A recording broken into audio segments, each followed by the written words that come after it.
This evening in the absence of Scott Peters, who is recovering from back surgery.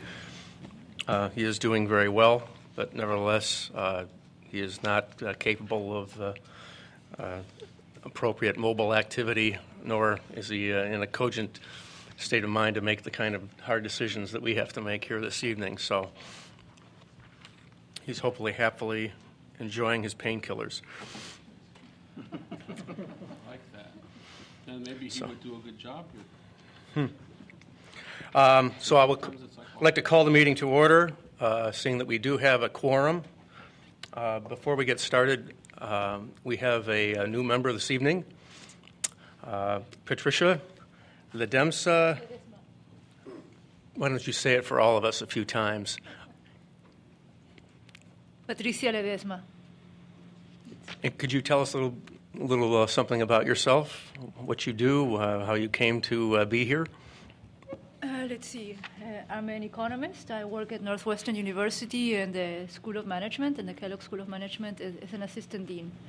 How I came to be here, I filed an application 3 years ago, so long or more, I don't know, I don't remember anymore. And one day I got an email. Well, wonderful. Welcome. Where are you from? Peru.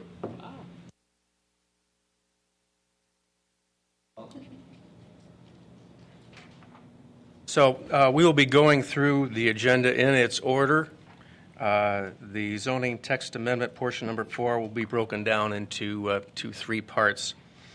So I would like to entertain any comments on the past meeting minutes or a motion to approve them. Move to approve the minutes of December 8th, 2010. Is there a second? Second. All those in favor signify by saying aye. Aye. Aye. Opposed? Very well, minutes pass.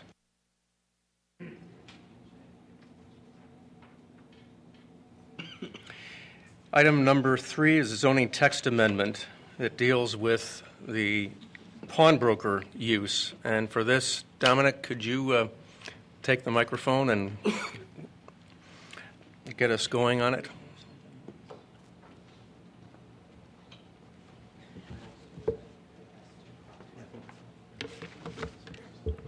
Good evening, everyone. Before you tonight is case number 10 PLND-0096. It's a text amendment to the zoning ordinance to remove pawnbroker from the special uses allowed in the C1 commercial zoning district. The C1 commercial district is the only zoning district in the city of Evanston to allow pawnbrokers as a special use. Everywhere else it is not permitted. This was allowed in the city zoning code in the 1993 ordinance, and staff believes it was done as such to protect a previously existing pawnbroker establishment, so to not make them a legal non-conforming use.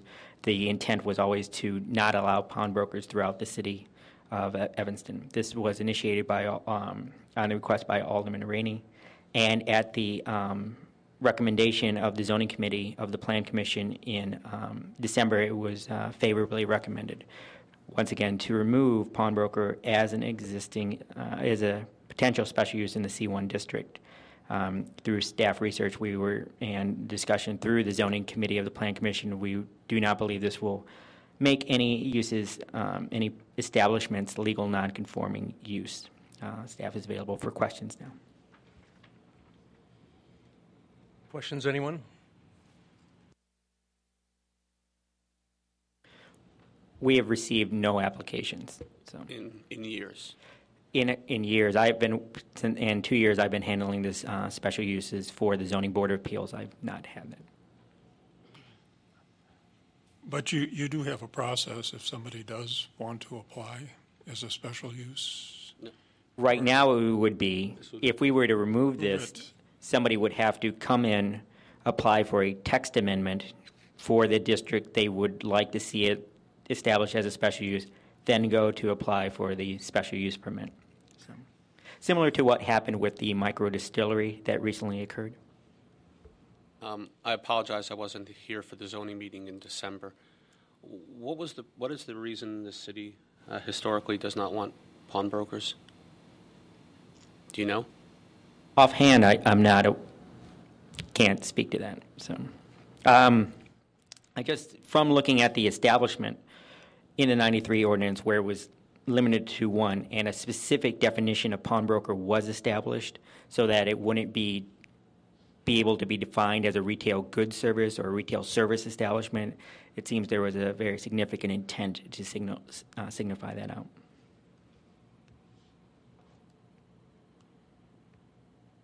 Any further discussion or questions? I'll entertain a motion.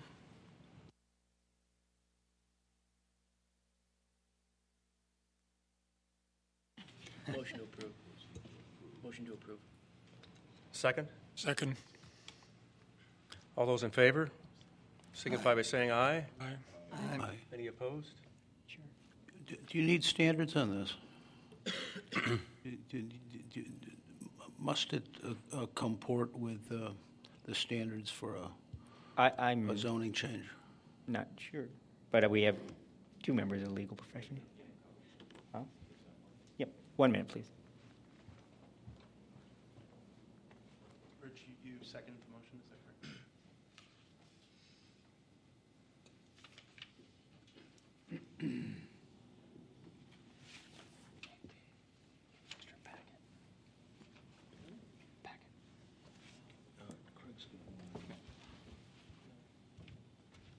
You have an extra packet for Todd?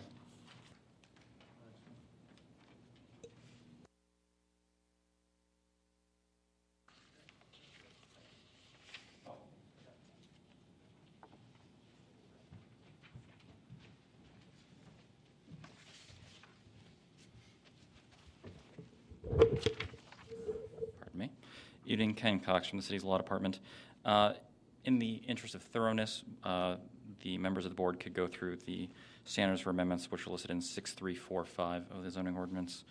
There are 4 of them, actually, and not even all of them apply necessarily because it's standard for amendments, which would include map amendments as well as text amendments. But A is whether or not the proposed amendment is consistent with the goals, objectives, and policies of the comprehensive general plan. B is whether the proposed amendment is compatible with the overall character of the existing development, and it says in immediate vicinity of the subject property, which is inapplicable for a text amendment as opposed to speaking about a site with a particular use. And C and D, again, also have to deal with the sites. So the question is just whether or not the board finds it to be in compliance with the CGP. Well, if I may then, Mr. Chair, I find that the standards are met, specifically that there's no adverse impact on surrounding properties and that it is compatible and consistent with the general goals and objectives of the comprehensive general plan. So I would move those findings be accepted by the Plan Commission. Any further comment, discussion? So, very well. I guess we need a second then, don't Do we need to redo the motion, I presume? Do we not? No, this is a motion for approval of standards Okay. as Updike has proposed. Okay. So we need a second. So is there a second on Stu's motion? Second. All those in favor signify by saying aye. Aye. Aye. Any opposed? Very well. Thank you all. Thank you, Dominic. Thank you, Council.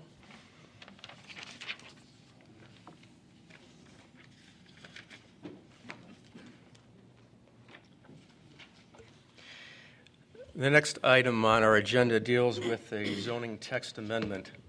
Those of you that were in attendance at the last meeting know that we went through all of the downtown district texts in our last meeting. During that meeting, there were a number of questions, inquiries that staff has addressed.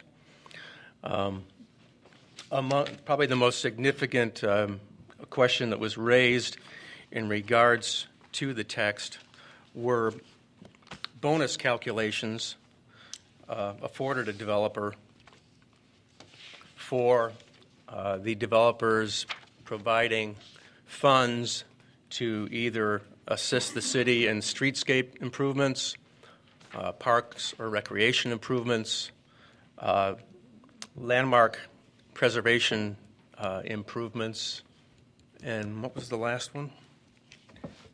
Facade improvements. In the last meeting of the commission, the commissioners felt that the way that the bonuses were described was difficult to understand, and that it didn't make a good deal of sense. So what staff has done is prepared a new means by which these bonuses are reviewed and quantitatively granted. The same concept of the same conceptual calculation will apply to all four circumstances. And so, to save us the trouble of going through and looking at each one individually, Craig's going to describe the concept behind the calculation, and then he will then explain how it's subtly modified for each of these specific applications. Is that right? Yes. Okay, go ahead. Good evening, Craig Sklenar, General Planner with the city. I want to turn your attention to page 19 of the Downtown Zoning Code proposed. I'd like to read for you items 1, 2, and 3 at the top really quick. This is the major change to the FAR bonus structure for these 4 public area benefit bonuses. The calculation is for each additional 1% of bonus floor area ratio, a contribution to the Evanston Landmark Preservation Fund required is equal to 1/2 of the total construction cost. The total construction 0.5%. 0.5%. Yeah, sorry, not 1/2. The total construction cost will be established during the permitting process prior to the City Council approval of all public benefit bonuses. And an ordinance granting the specific bonus will include a time frame for completion of donations to the Evanston Preservation Fund, including penalties for noncompliance. This is the basic standard framework that we created for these 4 bonuses. And if you turn your attention to this sheet that I provided at your desk for tonight, it's the Downtown Zoning Update bonus calculation example. What I wanted to do is create a test area to showcase how this bonus would be utilized. So assuming that we had a zoning lot area of 50 by 150, our total zoning lot area is 7,500 square feet. With the zone RD1, the base FAR that is allowed is 2.75. That generates a buildable area of 20,625 square feet. For this exercise, we use the assumed construction cost, not the total land value cost or acquisition materials, just the pure construction cost, because this is what these bonuses will be calculated on, of $200 per square feet, which generates a construction cost of $4,125,000.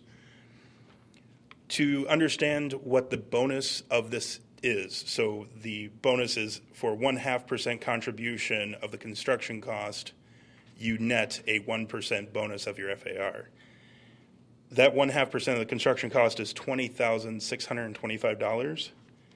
That 1% bonus FAR is a number that reads 0.0275 from the 2.75 FAR, which generates in square footage terms 567 square feet. So in essence, a developer on this property with a construction cost for every $20,625 that they contribute to the Landmark Preservation Fund would get 567 square feet in bonus area to develop a property.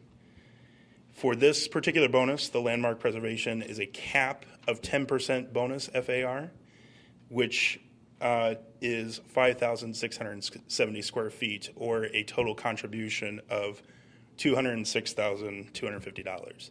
Again, this is just a general example of showing how contribution to a fund that would help benefit the downtown area in certain ways, whether it's open space, historic preservation, facade improvement, or streetscapes and alleys. It's a fee in lieu, much like we do with affordable housing. It's that same sort of concept.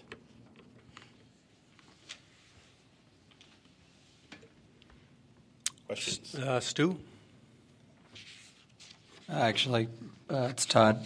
Just have a question, Craig, on the amount of the construction cost. Is that somehow independently valued, or are we taking the word of the developer or whoever the person is that's applying for it, their word for the construction cost? Because they might say it's $100 a square foot. So how do we deal with That's a very good question. We've spent a lot of time in city staff discussing this the last 4 weeks. City staff during the permitting process will sit down with developers and will, while there is that general expectation that there is a lower figure that is estimated, the city does strive to ensure that that cost is more reflective of what it's truly going to cost when we do the initial permitting. So we have a lot of staff that spend a lot of time with developers to ensure that their costs are correct, because we don't want to have to go back when the final construction cost and see this huge uptick in the cost over the permitting process. And is there any recourse if the construction cost comes back at $300 a square foot? Is there any? What we have to do here, though, is establish the public benefit bonus. We have to agree upon what that construction cost is at the initial conversation, because this is, they can't build until they get a building permit, and we can't issue a building permit until this is issued as a. At the end of the building permit, the review, you have to have a signed affidavit that actually gives you the final construction cost. So the building permit is actually reviewed. Yes. So that's a good change. What we're trying to establish here is an initial base cost of what that agreement would be. So. But I guess the question is, does the city have any recourse if the construction costs end up at the end of the project being quite a bit higher? Would there be any additional money that would come back to the city if indeed the value of the construction cost was higher? That would be written in, again, Section 3. An ordinance granting the specific bonus will include a time frame for completion of donations, including penalties for noncompliance. So we can write that into the final ordinance. Again, the devil's in the details in these ordinances that will be created to help ensure that. What we're trying to do is provide a basic framework to be able to estimate and provide that bonus structure for developers. Todd, if I understand you correctly, are you asking if at the end of the project, due to change orders, the construction cost of the project is increased by 20%, does that modify the calculation? Correct. Or is the city happy living with whatever the developer says the valuation is at the time of permitting? Seems to be we shouldn't be.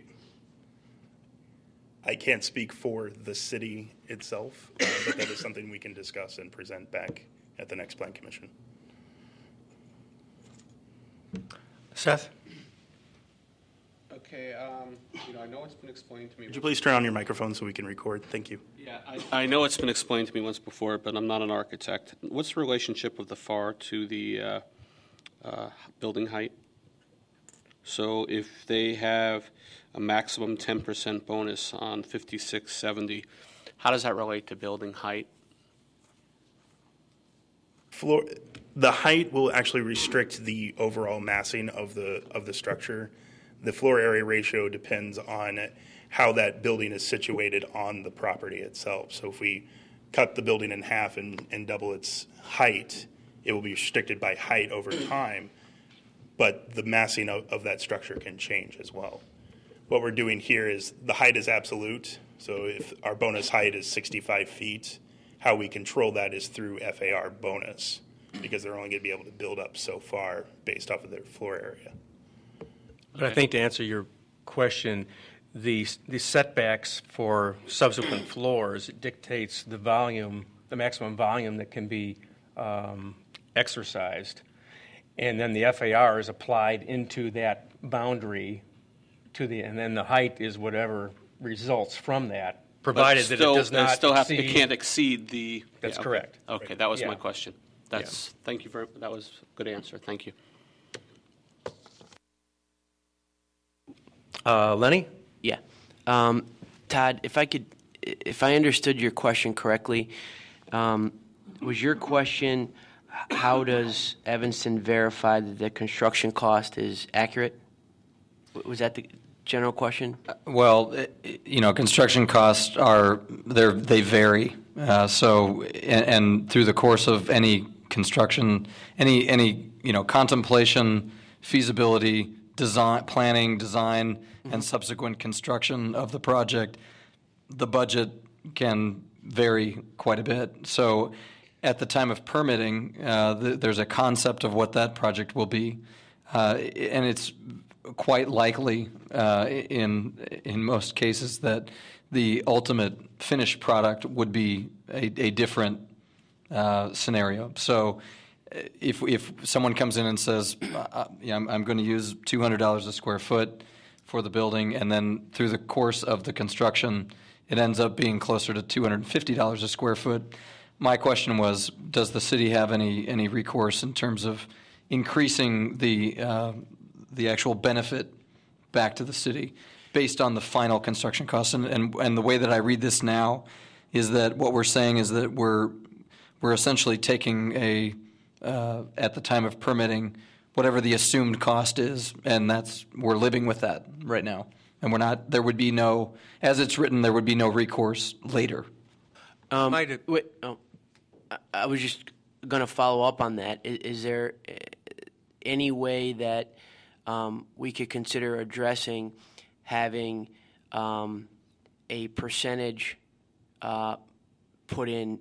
They can either, the developer can keep it in escrow or whatever, but usually on a construction project, I mean, the hypothetical at $4 million, you're probably going to have a construction escrow.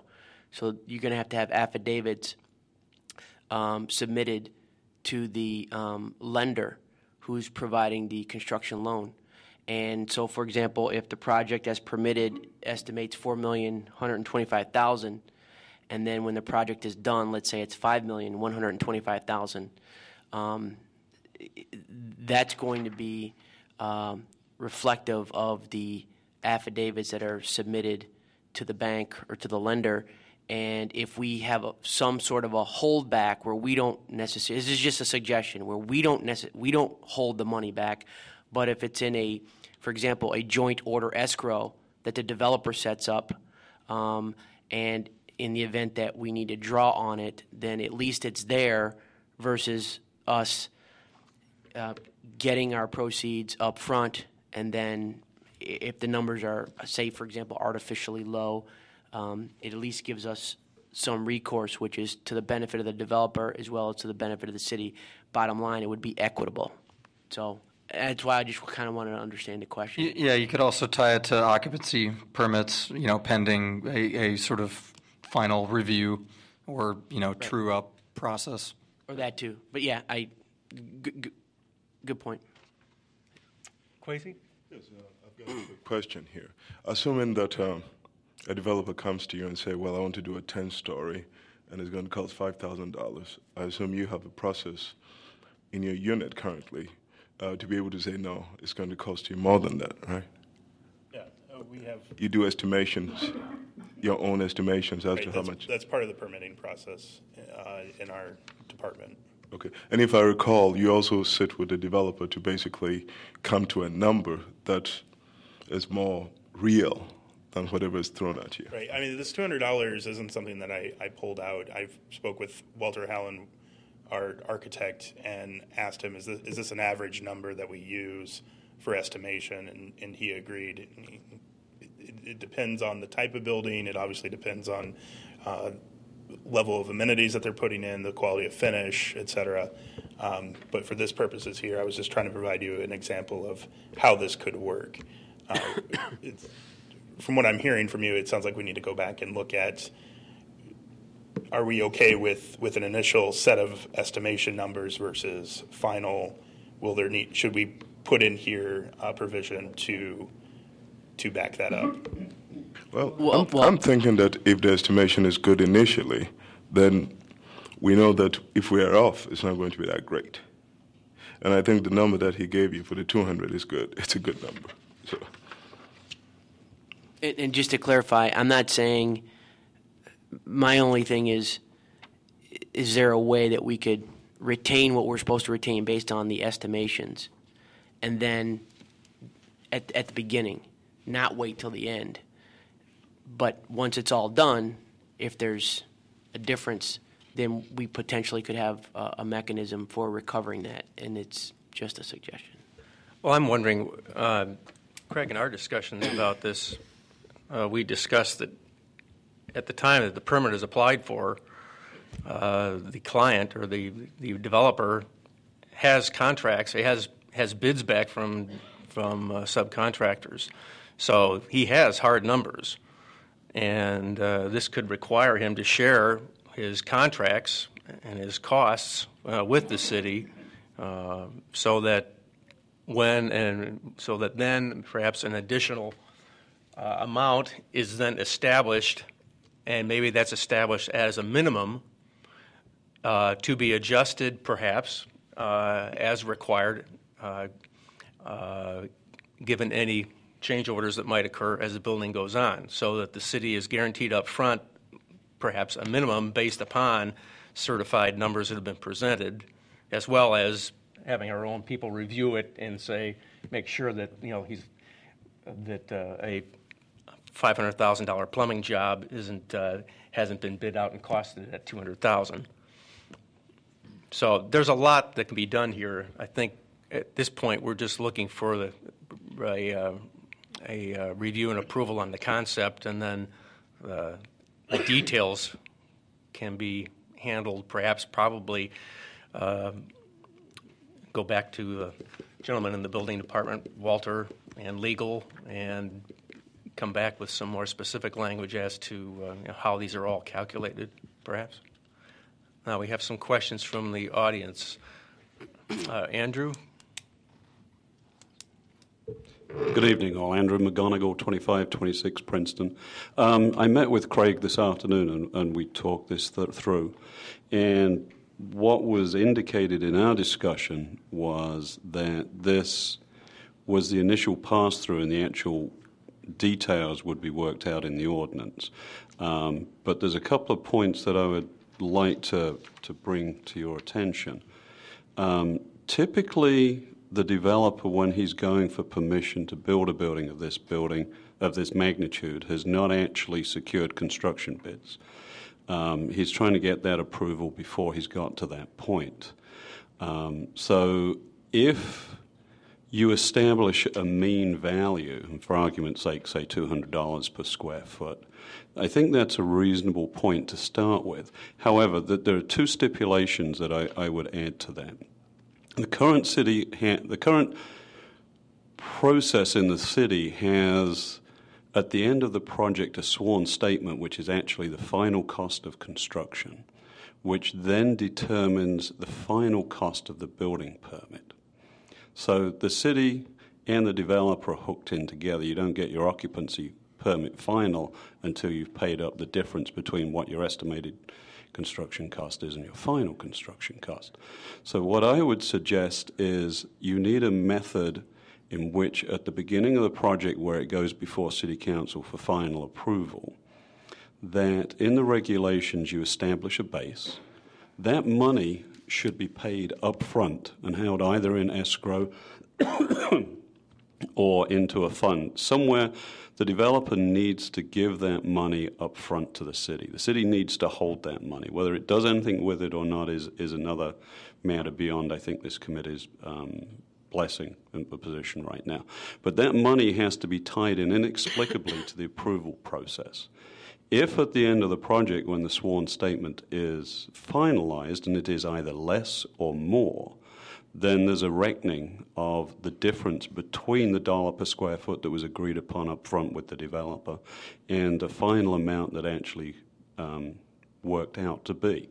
So there has to be a coming to Jesus at that point where money is either given back or added to. But in the process of writing that ordinance, that all should be spelled out. And I think that process is really there. It just needs your approval, I think, to have that as a foundation on which to move forward, unless you have other suggestions that are better. Thanks, Andrew. Hey, did you have? He covered it. Okay.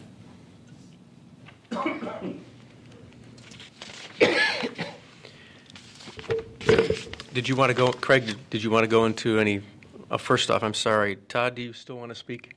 Your light's on. Oh, I was just going to, I think Mr. McDonegal and I think we're saying the same, or suggesting the same thing.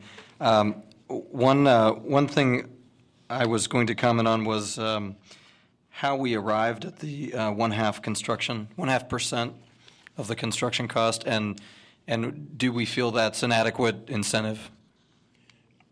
It's the genesis of it was an old equation that was in, I believe, the landmark preservation. Yeah, where it had a sliding scale for 2% donation of the construction cost, facade improvement. Sorry, 2% donation netted a 1%. 4 netted 2, and when we did the numbers, it was too much. We were asking for too much money. It could potentially break the bank, so we brought that down to a 1/2. Because again, this is a 10% bonus of FAR.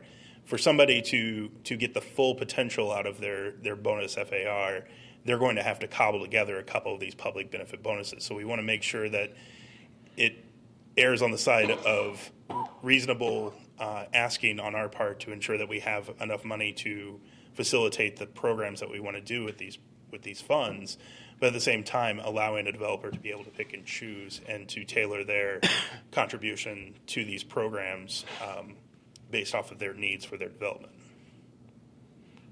Great, thanks. Seth. Is there a standard that other cities use in terms of that percent? This is a fairly unique. So nobody else does this? Not that I've seen. Got to be public bonuses based on something like this elsewhere. I was just wondering what the standards, like if there's an industry standard or. Okay. Not that I've in my research. Okay. Craig, who was privy to the establishment of this formula? What city staff? We had Dennis Marino, Dominic, Ken Cox, Walter Hallen, Johanna Neiden from the Economic Development Division, and Susan Gutterly and Carlos Reyes from the Planning Division as well. And then can you make a point clear to me? This 10% maximum, does that apply to all applications, whether it be facade, preservation, parks, or streetscape? No, if you go to page 9, item C, limitations on total bonus FAR, and item D, limitations on total bonus awarded by zoning district. Sorry, one of those days. Back on page 8, item B is the public benefit feature, the eligible districts, and the max bonus percent FAR. So if we're talking parks, public park open space improvements, landmark preservation, streetscape alley improvements, those are all 10%. The only difference is facade improvement program is a 5% cap. And what was the rationale behind that? I was not here when that was decided upon. It's in the downtown plan. I see, so that was forwarded from the downtown plan. Right. Okay.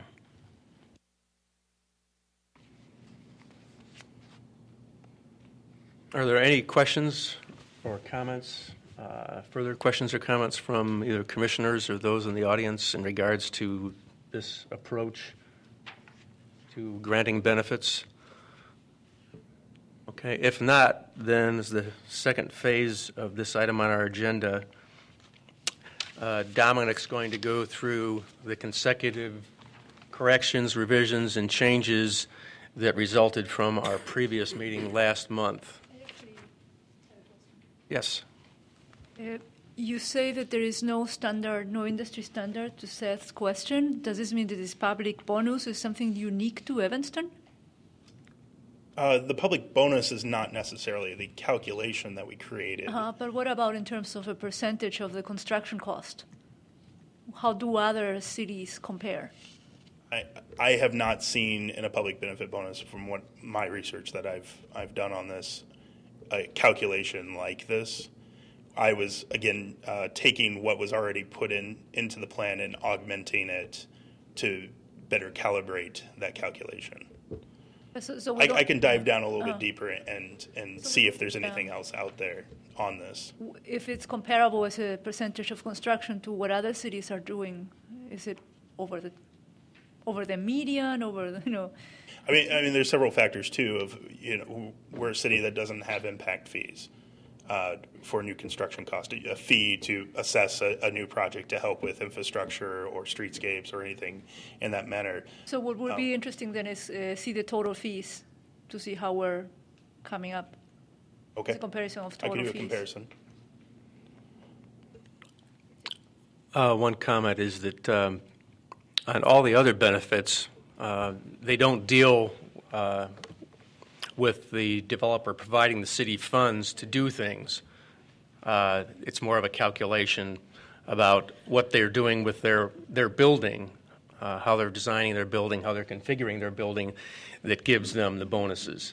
So since we wanted to encourage the improvement and the preservation of landmarks, the improvement of streetscape, the improvement of parks, and increase the funds available for facade rehabilitation, we felt that those were all laudable goals that could be achieved by virtue of granting bonuses to a developer in his project.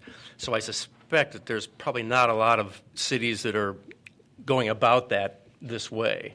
So that may be one of the reasons that staff at present doesn't know of any prior city's approach to this process. You are correct. Dominic?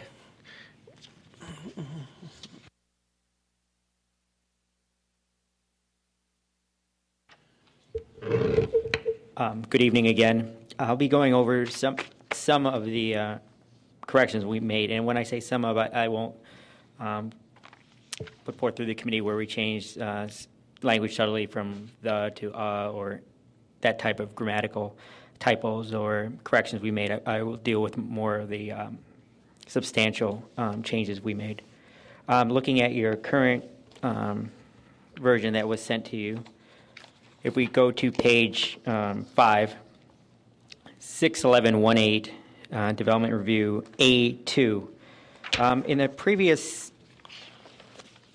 In our previous meeting there, when we talked about major developments in the downtown core district, there was a question as to whether the project could be stopped at the site plan appearance and review committee because of the previous language. It said on recommendation. Question was, well, if the site plan doesn't recommend it, does it just stop there? So we changed the sentence that talks about the site plan's recommendation to say, to assist in their deliberation, meaning plan commission, the site plan and appearance review committee shall provide a recommendation on the project. Previously, it said public benefit bonuses must be approved by the plan commission on recommendation of the site plan appearance and review committee. So we're clarifying that the site plan, the SPARC, provides a recommendation. Whether it's good or bad, it's still coming forward to the plan commission. I think the next one is one of the main topics that staff can... Dominic, if you don't mind, can I yes, ask, no problem. After each one of these, can I ask whether there's any questions or comments? No. So, any questions or comments on that? You may just want to add to us, when you say to assist their deliberation, you might just reference the plan commission.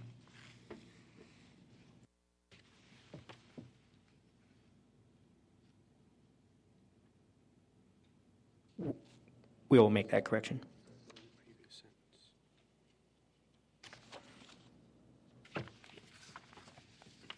Andrew. I have a comment on a previous clause prior to this. Would you like Dominic to go all the way through and then for me to reserve my comments at the end? or would you like to address them as we go through sequentially? I would like Dominic to go through with his, and then if we need to, we can go back and pick up any other ones that aren't part of his review. I just had one request, and it's not substantive. Is there any way possible in the future that we could receive a red line version and a non-red line version? Yeah, we can definitely do that. We've been trying to put the corrections in the back in the catalog, but we can definitely do the red line version. It just helps to see, what you're saying. Otherwise, I'm marking it down. Certainly. It'd be helpful. Thanks. Yeah, isn't there also a function in Word where you can do an edited portion in the margin so that it becomes very? That's what you meant, right? Yeah, exactly. Okay. Right. Yep. Okay. On page 8 of the January 7th, on the most current draft, I think this is one of the key points for discussion. In the that paragraph right there under 611.19, in the previous version, about 4 lines up, it says the city awards additional floor area ratio and building height for public benefits that meet specific standards in proportion to the amount of qualifying public benefit provided by the development. The staff is proposing that the word shall be inserted into that, so that it reads as is before you. The city shall award additional floor area ratio and public benefit shall provide additional floor area ratio and building height for public benefits that meet specified standards in proportion to the amount of qualifying public benefit provided by the development. The key to this is, since I have been working on this, and I think staff, Craig supports this, is the fact that I've heard that what is the impetus for this is to provide certainty for developers and for the public to know that what is provided is, if you meet certain criteria, these benefits are awarded. And that is why, as we just saw this debate that came beforehand, is that such work went into specific formulas so that certain knowledge was granted ahead of time for the public, for the developer, and for the city itself, that if these criteria were met, that they would be granted. In our previous meeting, it was debated whether the word shall or may be used in this sentence.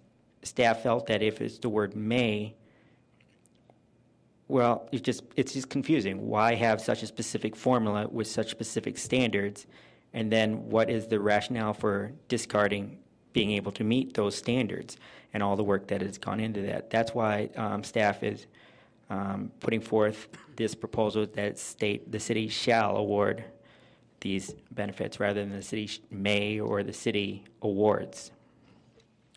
But I do recall, as part of that discussion a number of months ago, that the city, whether it be represented by the Plan Commission or City Council, has final authority as to whether the application of any benefits meets our criteria.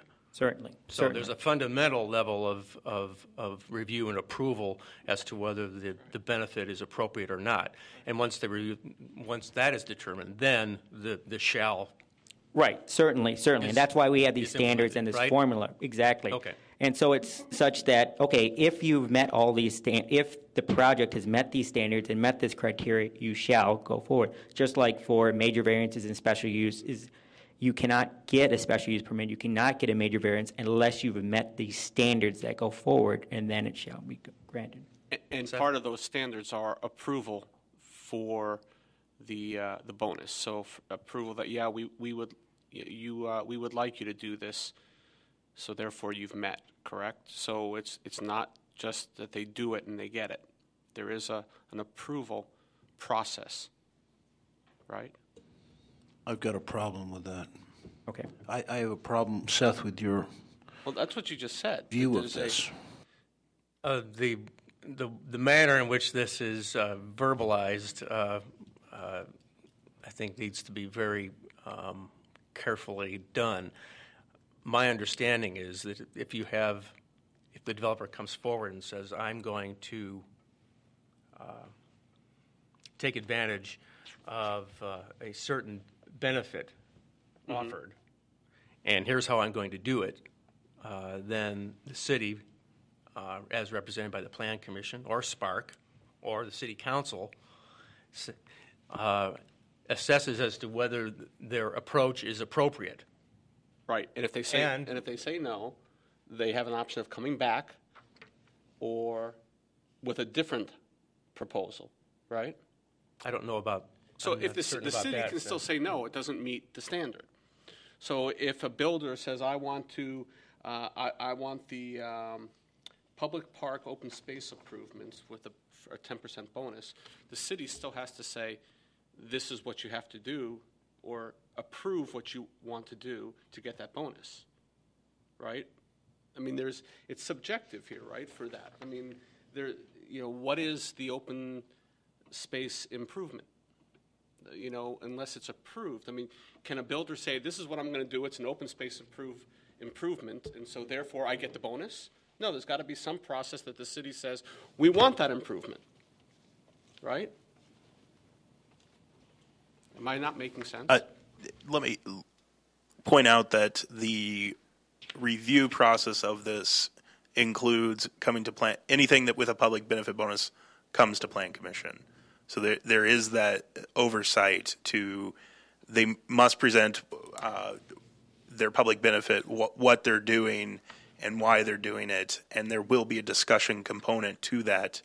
I think what you're anticipating is, even though they may have met that qualifier, we could still deny them that bonus. Well, what I'm saying is, if it's subjective, right? I mean, so I don't know. So, an open space improvement, a builder may determine or may think that what he's doing is an improvement.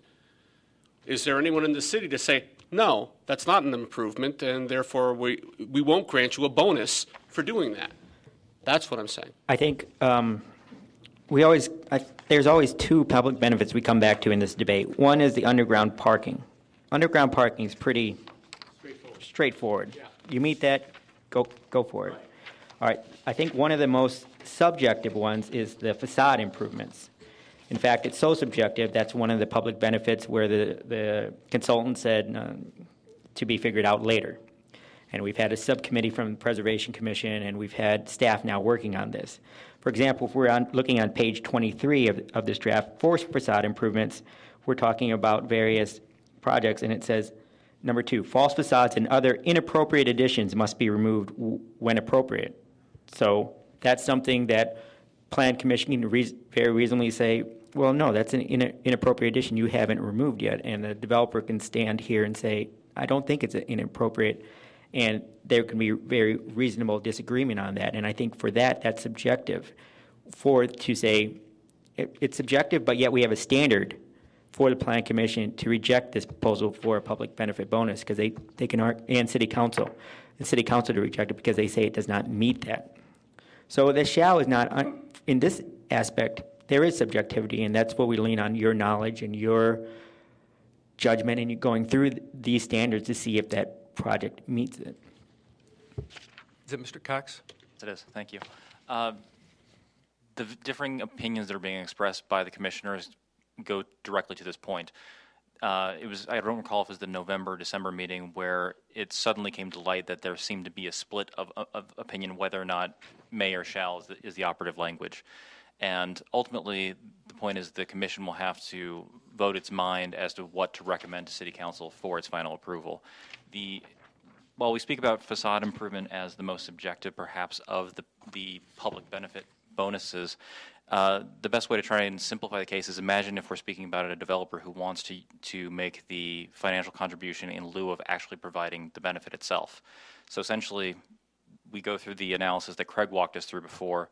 They pledge to they pledge the appropriate amount of money that gets them to a certain level of bonus. The question becomes whether or not it says may or shall. If it says may, and then the city has the opportunity the developer can say, I will give you X amount of dollars, which get me Y amount of bonus, and the city can say, well, we don't want your money, we don't want your bonus, you're not getting the additional height. If it says shall, and the math works out, then the city has essentially given up its opportunity to weigh in on that particular issue. And again, the issue, and when this was spoken of a month or two ago, the commissioners variously expressed differing opinions, and ultimately it'll just require a vote and a recommendation to City Council as to how to approve. And City Council and the Planning Development Committee and the City Council will have their opportunity to review that particular portion of the proposed text amendment. Todd.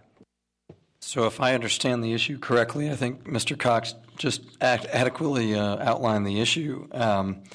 What, Seth, you're saying is we want the ability to review the bonus before we approve it. So I wasn't here for the meeting last month, which I'm assuming is when it happened, but I was here for the Plan Commission meetings of the downtown plan, and I know that the intent at the time, from at least my recollection and my interpretation, was that the city would always have. It is on. It's not me. Well, it's not my phone. It's his phone. Never made that noise before. I apologize. Okay, so from my recollection, it does either that or a slot machine, right? Oh. I definitely feel that the intent when we put the downtown plan together, that it was that we would have a say in whether or not, and it doesn't have to be Plan Commission, it can be the council, but I think there's a lot of things that are subjective in this. It's obvious that above grade parking, there is a standard for it to be wrapped, and that's defined, but there's no definition of what open space improvements are particularly. Well, my suggestion would be to, either go back to the city may award. Yeah, I would suggest that. And then at the end of the sentence, pending approval of either Plan Commission and or council. Just to go back to your comment about parks and open space, Item 5, Parks and Open Space Improvements. Item A1, contributions of land, cash, or improvements must be targeted for specific improvement projects or for off-site land acquisition within 1/2 mile of the subject site. Proposed improvements must be consistent with the priorities identified within the city's Parks and Recreation Plan. The identification of specific improvement projects or land acquisition sites will be made on a case-by-case basis by the Parks, Forestry, and Recreation Department. Okay, so we have created standards for every public benefit here that we can judge by. What I think, and my question to you is, if we do have somebody that says that they want to donate to this fund, and the math works out, do you still want to have the prerogative to reject that, even though it's a direct contribution to a fund, and we've created a very objective way to provide that benefit? I believe that the city should have a final approval of any and all bonuses. And that's what the ordinance that the city council will write will do. There is that discretion and negotiation opportunity both at the Plan Commission level and the city council level. But the difference between may and shall says if you do these things in writing, it says then therefore we will award it. May says that that there is an option for not awarding it, correct? I'm sorry, I wasn't here last month, so I apologize if we're rehashing stuff that happened last month. But can't the language also say? The board's all lit up here. I know. Can't the language also say that the city shall, pending review and approval of satisfaction of the criteria or standards? Where there are. That's essentially may. Okay. All right. Lenny? No, the only thing I was going to say is the way this reads, it there is the ability of the Plan Commission to determine whether or not the standards have been met. That's the first threshold issue, right? So if an applicant presents evidence and establishes that it has met the standard, or let me rephrase that. If the applicant presents evidence and we consider that evidence, which is what we're doing, we make the determination whether they've met the standard by exercising our discretion. And within those standards, as Dominic has pointed out, there are some standards that appear to be somewhat subjective, and like using the word appropriate. But once we make, if after hearing all that evidence, if there's a vote and the majority votes that the standards have been met, then the next issue is whether or not the city or the Plan Commission, City Council or Plan Commission, wants to retain authority over actually conferring the bonus. So it seems like a two-step. It seems to me the debate is about whether or not this body or City Council wants to retain the power to not confer the benefit, even if evidence is presented and the body concludes that the standards have been met. What would be the rationale at that point of not conferring the benefit? I think there'd be a significant problem in retaining or having that control or power, and I'm just speaking hypothetically, because if you're a developer, I don't know what it would cost to go through this entire process, but it's going to cost a developer something to submit the application, to assemble the evidence, to appear before us, and to present their case. And if we determine, which we will have to on the record, what our position is, and then if we vote in favor or if we vote that the standards have been met, then if we then turn around, or if another body turns around and says, well, we still are not going to confer the benefit, I think that that's going to have a chilling effect. And if it doesn't have a chilling effect, as the applicant, I would be asking the question, well, I could go through all this and spend this money, and there's no level of certainty. So I think those are the issues, and correct me if I'm wrong, and without bogging it down. But that you hit the nail on the head there. That goes exactly back from what we can interpret the intent of the downtown plan was to both provide clarity to a developer and to the general public as to what the bonus and height structure is, and the items in which they can choose from to achieve those bonuses. There are standards for each public benefit bonus that you must decide as a plan commission and as a city council whether or not they've presented enough evidence, whether it's a donation to a fund where we may not determine that their cost estimation is sufficient enough for the bonus for the amount that they're proposing to donate, or the streetscape project that they want to do doesn't meet our design standards for that project. There are some subjective things in here, but again, it goes back to we want to make sure that a developer is spending their money wisely and knows that they will be able to achieve their project should they meet our criteria.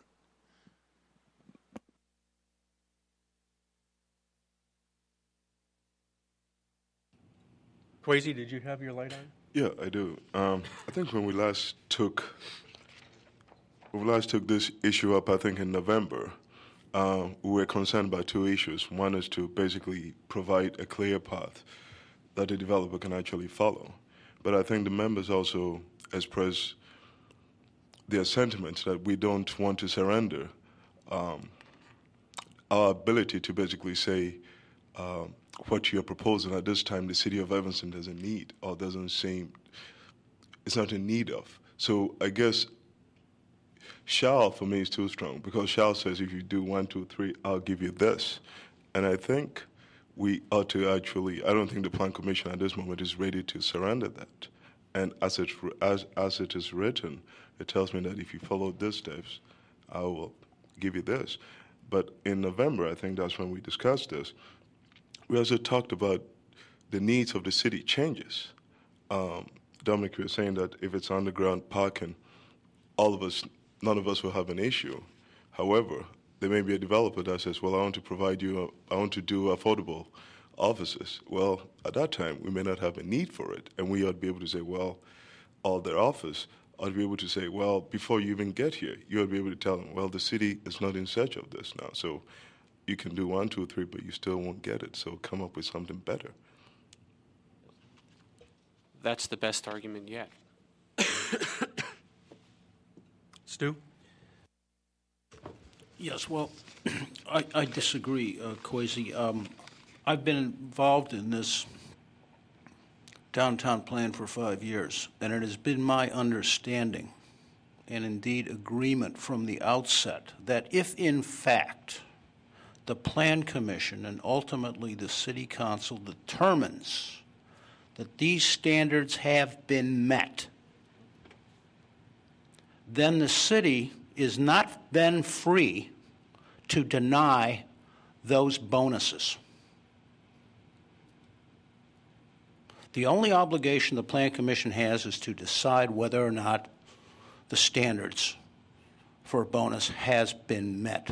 Not whether we like the project, not whether we think it's good for Evanston, but whether the standards applicable to a particular bonus has been met. Period. End of discussion. Todd? So, hypothetically speaking, if I'm a developer and I come in and I'm proposing public park and open space improvements, let's say that it's streetscape improvements or a plaza, some sort of pocket park, and whatever I'm proposing, how does that get reviewed then in terms of being appropriate for the city in terms of, not just providing the amenity, but providing the amenity that we as residents and, representatives of the city actually want? What is the review process? We have to look at the standards for that particular bonus and make a determination amongst ourselves, amongst the members of the commission, as to whether that standard has been met. Now, I can't tell you what those specific standards are right now, but those are the things we've got to consider. And maybe we decide that the standard has not been met when it comes to public improvements. Maybe we decide that it has been met. But that's the deliberative process in which we must engage. And I think there's also a responsibility. Admittedly, it's subjective in that particular case. Some are pretty objective, but some are more subjective than others, and it's a more difficult process, admittedly.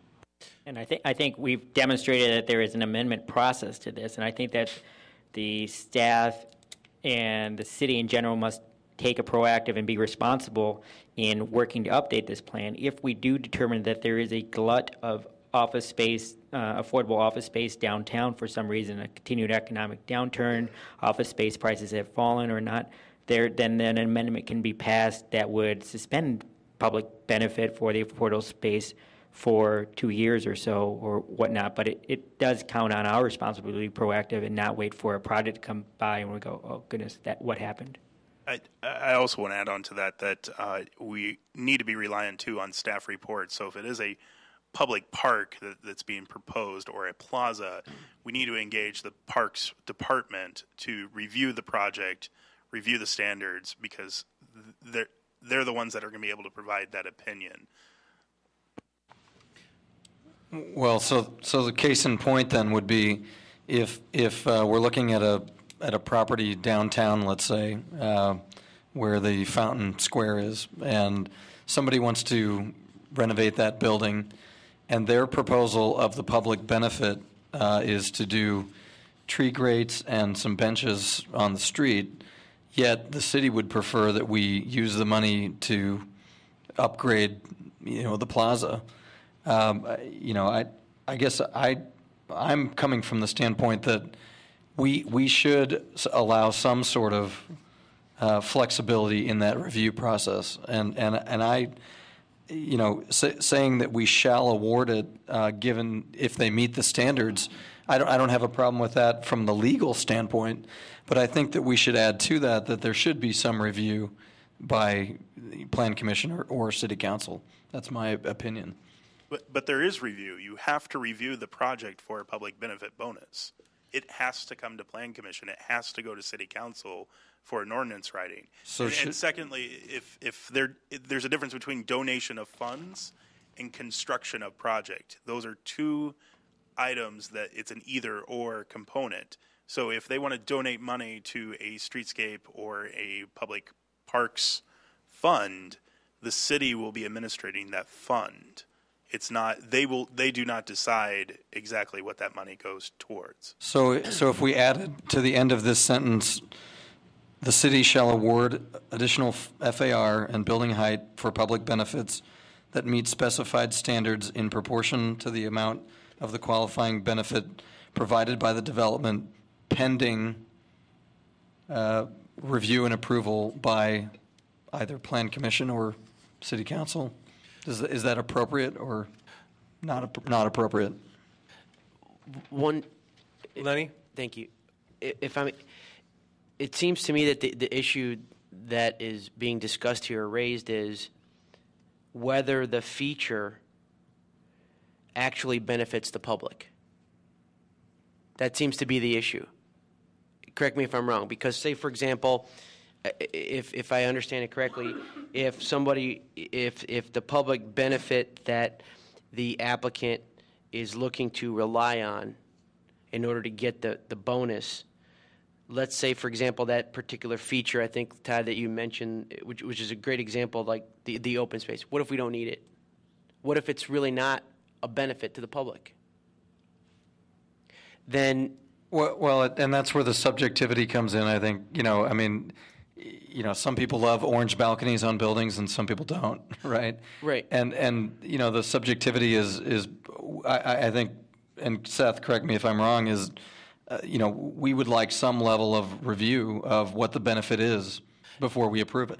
And that seems to be fair. I mean, that's like, in any zoning ordinance or any law, it's, does it promote the general health, welfare, and benefit of the community, that kind of language. It seems like, I think what we're saying is, should we have one other criteria, which is, does it actually promote is it a benefit to the public, the feature that is being offered, and that would be obviously the subjective of the commission, and I would suspect that an applicant would have a healthy idea as to whether or not it is, because they're going to meet with Dominic and everybody else before it even gets to this point. So if they're offering a feature that's really not a public benefit, then they may not even get to this point. So I think it's a good point, but it sounds to me that we're talking about just adding one simple criteria, and that is whether or not the commission determines that it is an actual public benefit. And I guess just the clarification there is that I'm not talking about whether it's a public benefit or not, because a streetscape, trees and grates and more lighting on the street can be considered a benefit, and a plaza, with a fountain in it can be considered a benefit. What I'm talking about is the type of improvement. Well, situational. Depending on the situation. And what it is. Yeah. You guys are finished. Rich has had his light on for a while. Okay. Can you hear me? If I can jump in for a second. I think we may be making a bigger deal out of this than it really is. I've worked with a number of small communities throughout the Midwest on construction projects. And the very first thing we do is we go in and we talk to the appropriate department and say, look, this is what we're supposed to do. is this consistent with what's going on in your community at this time? I would expect a developer worth his salt will come to the city and talk to whoever, the zoning board, perhaps people on the planning commission, says, what we planning on doing? Well, you know, what do we have to do to work with you? And I think that will probably govern more than your language.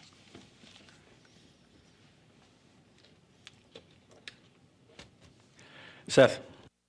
It still doesn't take away the need to have whether that is correct or not, and I trust you that it is, but I still don't. I think there's a lot of unscrupulous developers out there that are going to take advantage of everything they possibly can, and we've seen it over and over again, and I believe we will continue to see it, even though 99.999% of them are up and on the level. So I do think that we need that extra statement.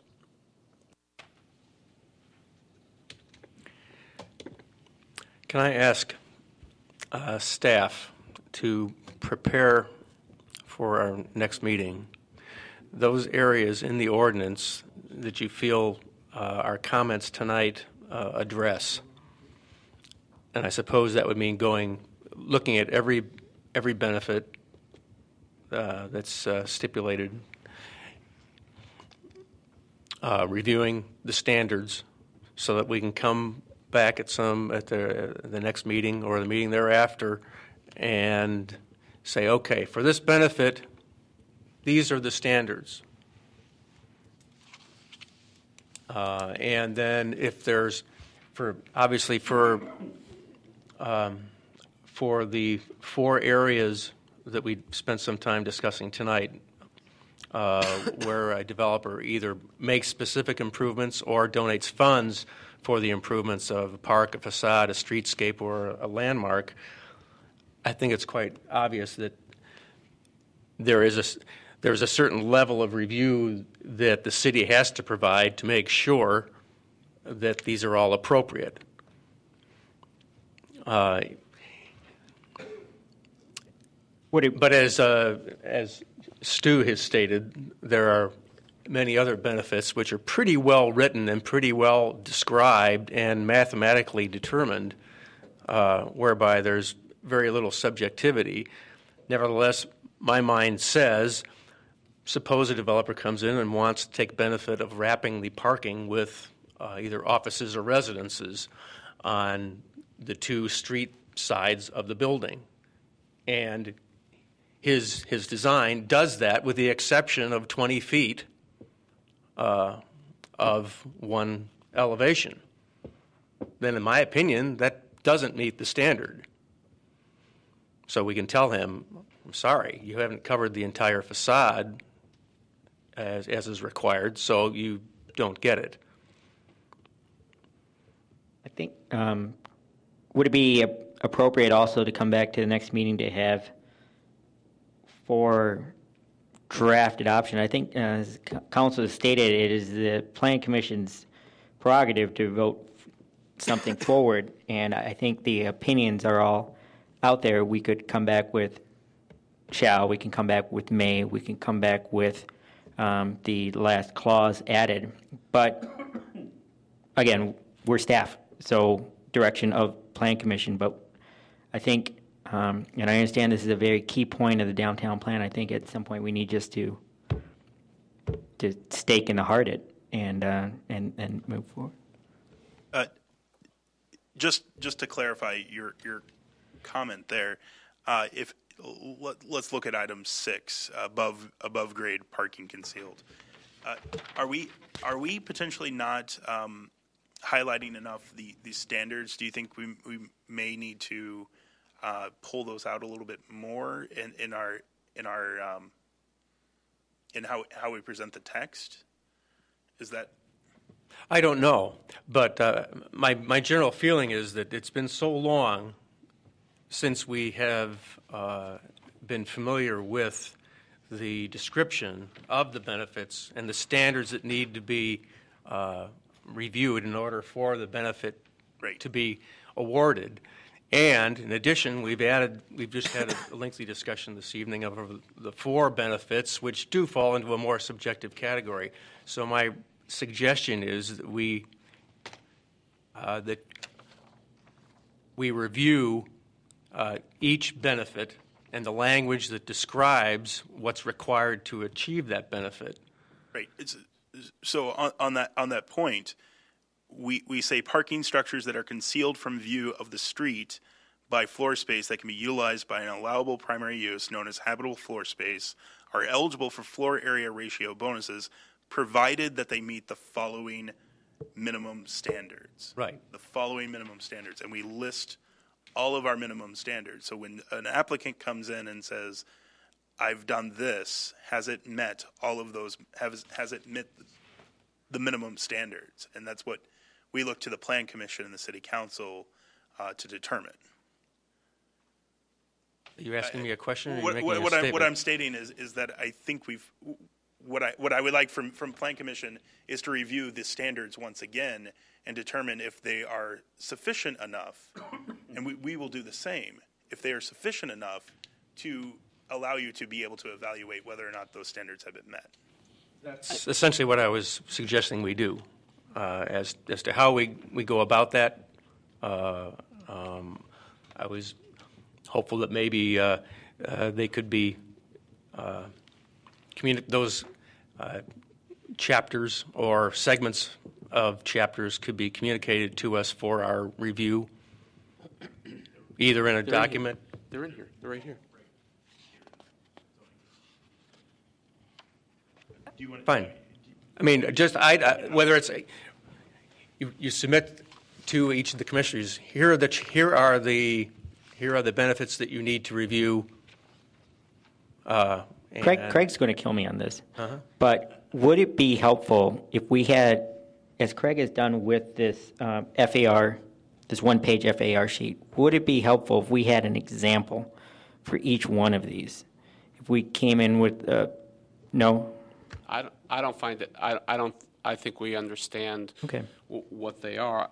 My issue is not whether these standards are good or not, and I think we've gone over them many times. It's the issue of having some type of arbitrator of them, and whether that's us or whether that is the city council.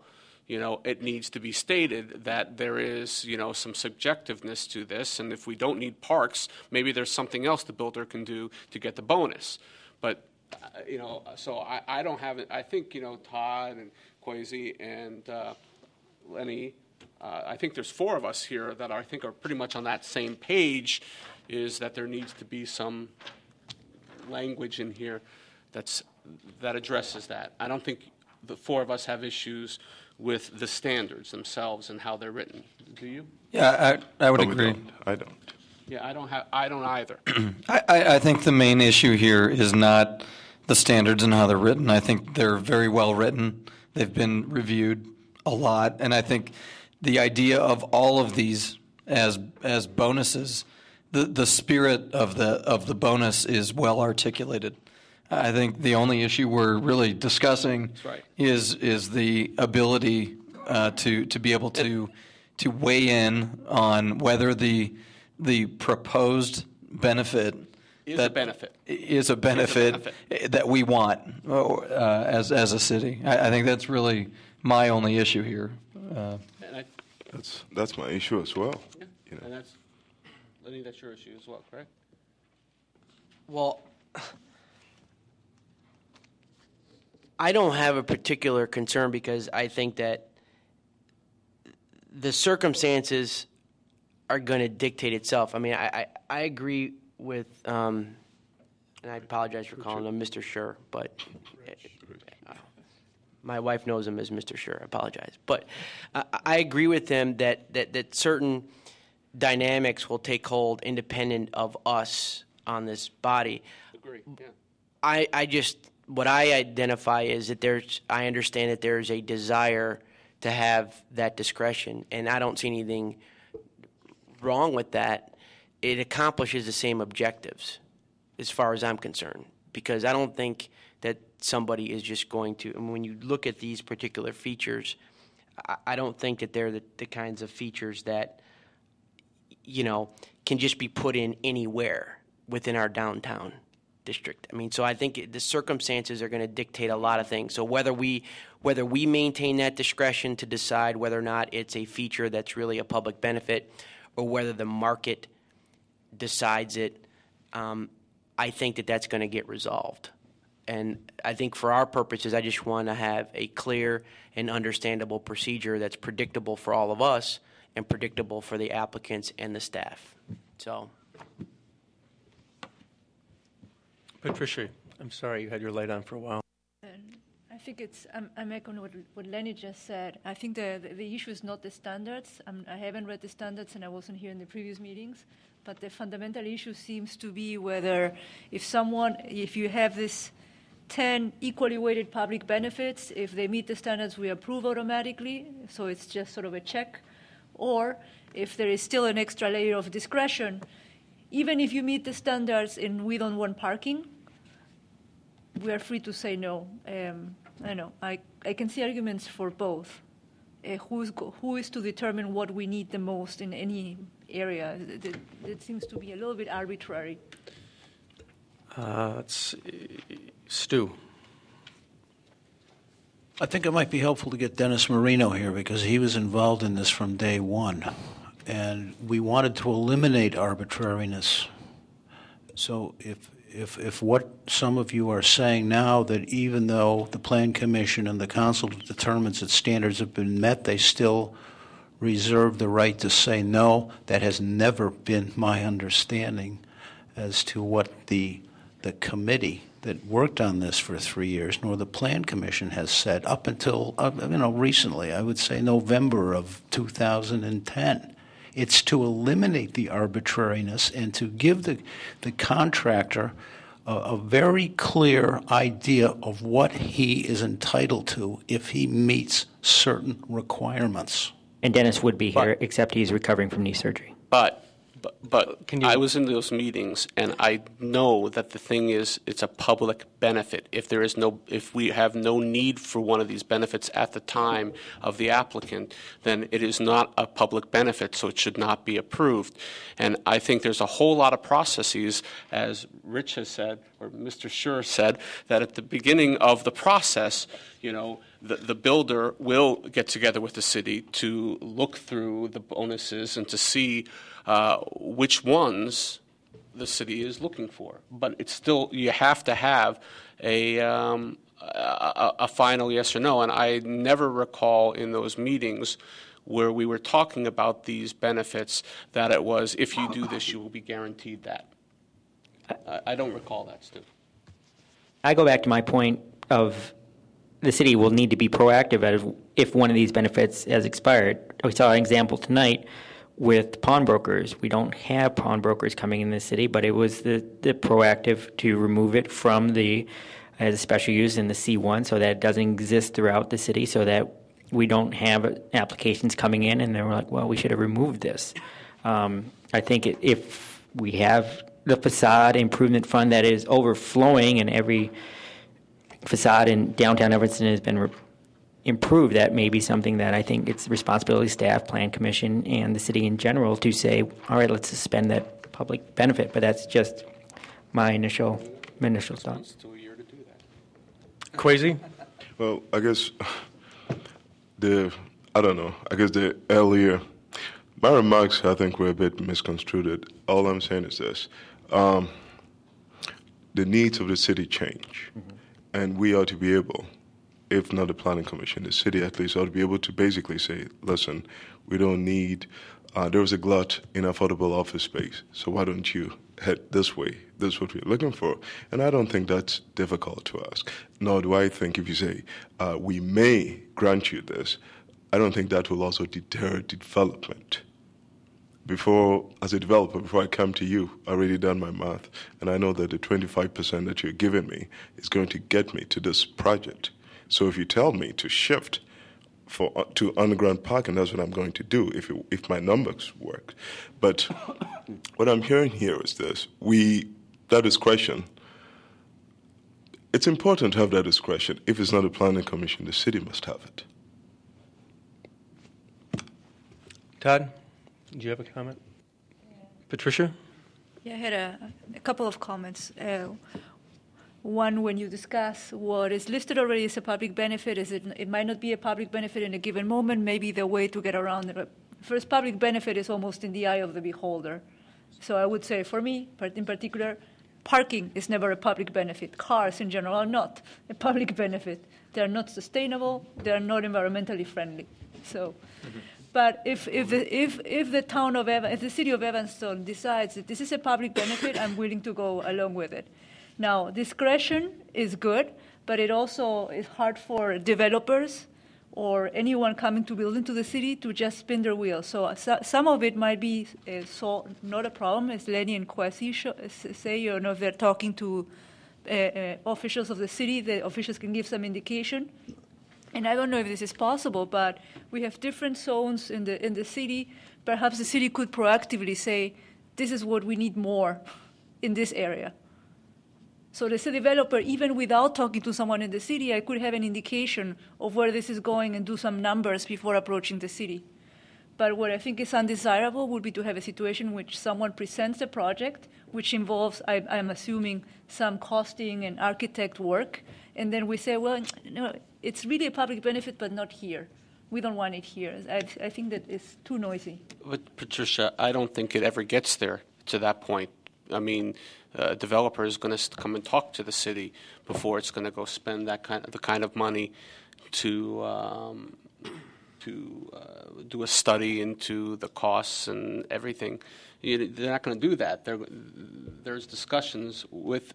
My understanding about the process is that there's discussions with the city, I think, long before you even got to the point of spending money on a bonus. Which means that you can veto this before it ever becomes a project? I'm sorry? So that you can veto a specific public benefit before it even gets to the Plan Commission? I think that the developers come to the city. They have a lot of conversations with the planning department. But that is not sufficient for them. I mean, the conversations are not an imposition. So you could still have someone who proposes a public benefit, and what you want is to retain. You could still have somebody ignore. You want to retain the right to say discussions. you spend all this money and we'll say you fulfill all the criteria, but no, thank you, but no, thank you. So I think this is a fundamental issue. It's not an issue of the standards. Stu? If we don't get this language right, all we do is invite lawsuits. So it's important we get this right. Todd? I think a good analogy would be that if you are attending Northwestern University, there's for any degree granting program, there is a list of courses that you have to take to be granted that degree. But it doesn't say that when you enroll in the program, you shall get a degree. It is pending approval of the coursework and the examinations and the work that you do along the way, and that ultimately a degree is sort of conferred upon you. And I think that's the spirit of what I think we're coming from tonight. And I think what you said earlier is that there is inherent review in this process by Plan Commission and Council. All I'm saying is it would be nice to just put that in this paragraph, just to say. Vote on that? Can we have a motion on that? I think that's not the issue, because when the analogy does not hold, because what we're saying here is you can take all the courses, you can pass all the examinations, but we can say no. And get a degree. And again, the language beyond the city shall award additional floor area ratio and building height for public benefits that meet specified standards in proportion to the amount of qualifying public benefit provided by the development. I think, at least in my opinion, that provides enough leeway in that opinion. You have to meet the standards, and Plan Commission and City Council are judging whether or not those standards have been met. What we're trying to do, again, the ethos of this plan is to ensure that there is some guidance to developers as to how they can develop in downtown Evanston. So would it be incorrect to say that we should not be reviewing the quality of the proposal, only the standards that are being proposed? I mean, if what I heard Stu say correctly earlier, it's the charge of the Plan Commission is to only see if the standard has been met, and in that case, the applicant can come in with 10 different ways that they might meet that standard, and as long as technically they meet it, even if we don't like it, we have to approve it? Are we giving up? The question is, are we giving up our ability to say we don't like it and we don't want it? Yep. In some respects, you are. I'm going to take one. Lenny, do you have a further comment? And then I'm going to close discussion on this. Okay. I just have 2 points. One, I think the analogy with regard to the degree, there's a lot of people right now that are in law school and they're meeting the criteria, and when they graduate, they're going to get a law degree. And the professors have no discretion to not confer that degree because there's very few jobs for lawyers right now. So I want to make that point. So they actually have to give them the degree, and they can't withhold it because there's no need for lawyers, which I am one like Stu. And I look at this from the standpoint, I have this very same concerns that Stu has, is that we have a clear procedure that is equitable for everybody, the staff, for us, and for the applicant. There was obviously a lot of work put into just identifying what the public benefits are in this list. And I'm assuming that these public benefits are a reflection of what is needed or desired in the districts that are RD, DT, and DC, for example. It would appear that our planners and the staff looked at what are the needs in these areas. And next year or 2 years from now, I would expect the planners, which is what their job is, to come back and say, you know what, we don't need, this is really not a public benefit to us anymore. I mean, that's what the planners are supposed to do. I don't think we're supposed to be doing that. So, you know, this is a living document. It's going to change. It may change in a year or two. So I think that analysis has already gone into that. All right. This has all been very interesting. I think while we have consumed a lot of time on it, I think the issues that have come up are crucially important. And I suspect that we're all more closely on the same page than some of our discussion might indicate. I fall more closely aligned with Stu and some of Lenny's most recent comments because the general goal of form-based zoning was to provide a very clear and understandable formula for benefits. Now, that is not to say that in some of the benefits that we've discussed tonight, namely preservation, facade, and so forth, where the standards are much more subjective. So what I would ask, we would benefit greatly from Dennis Marino's input, Larry Widmeyer's input, who has been a party to the creation of this document for the last 5 years, and Scott Peters, who is an expert on zoning law. So I would request that part of our agenda for the next meeting would be that we all review the public benefits, and unless there's subsequent communications from Craig, that we take this up again, unless there are other agenda items that preclude it. Let me say one more thing. We spent $250,000 in consulting fees, and it may be appropriate to get one of our consultants here who led us through this whole process and who spent a full 3 years, maybe 3.5 years, developing the downtown plan, and can express some rationale that resulted in this plan. I don't think there's any need to bring the consultants back in to go through this. I think it would be a waste of money, the city taxpayers' money, to bring them back in. We wouldn't be paying them to.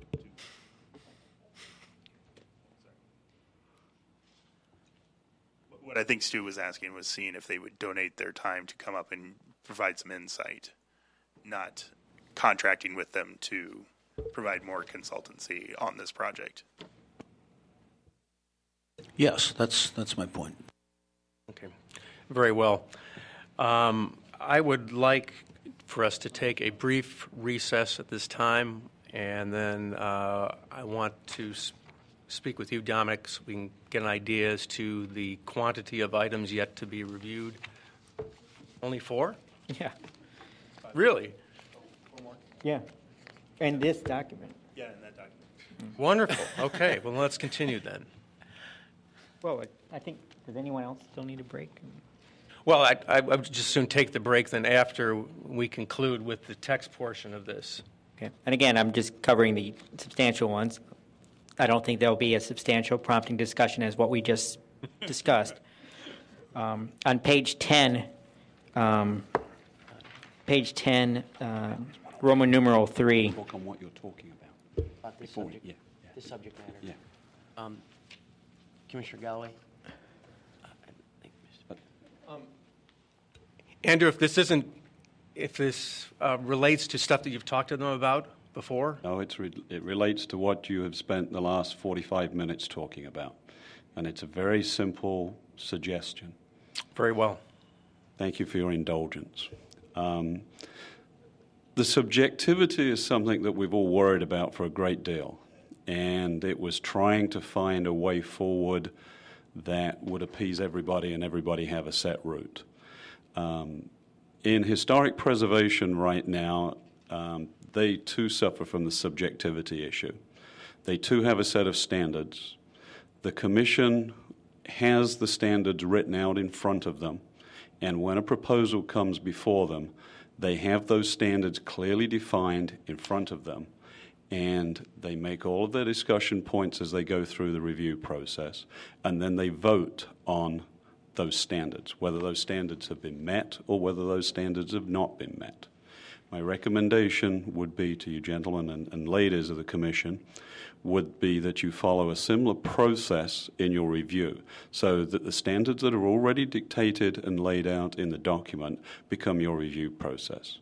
I would then make one minor modification to the language at the front, and I would leave the word shall in it be approved by the City Council subject to the standards being met by the Zoning Commission or the Planning Commission, depending upon which term that you want to put.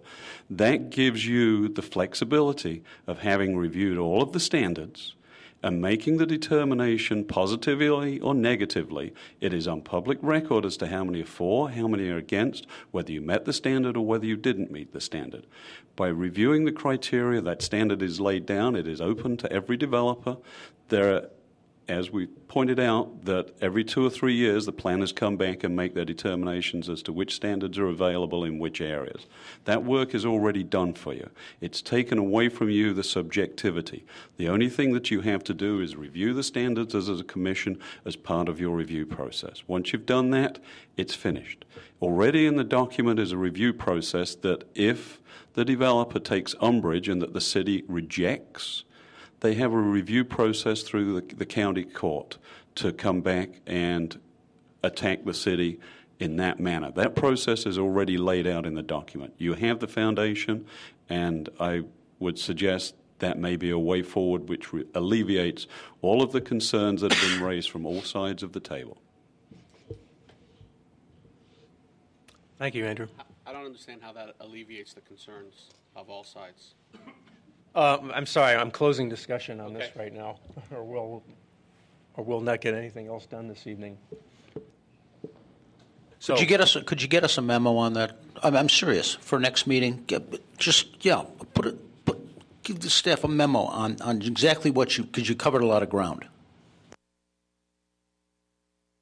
Dominic, proceed. Page 10, Roman numeral 3.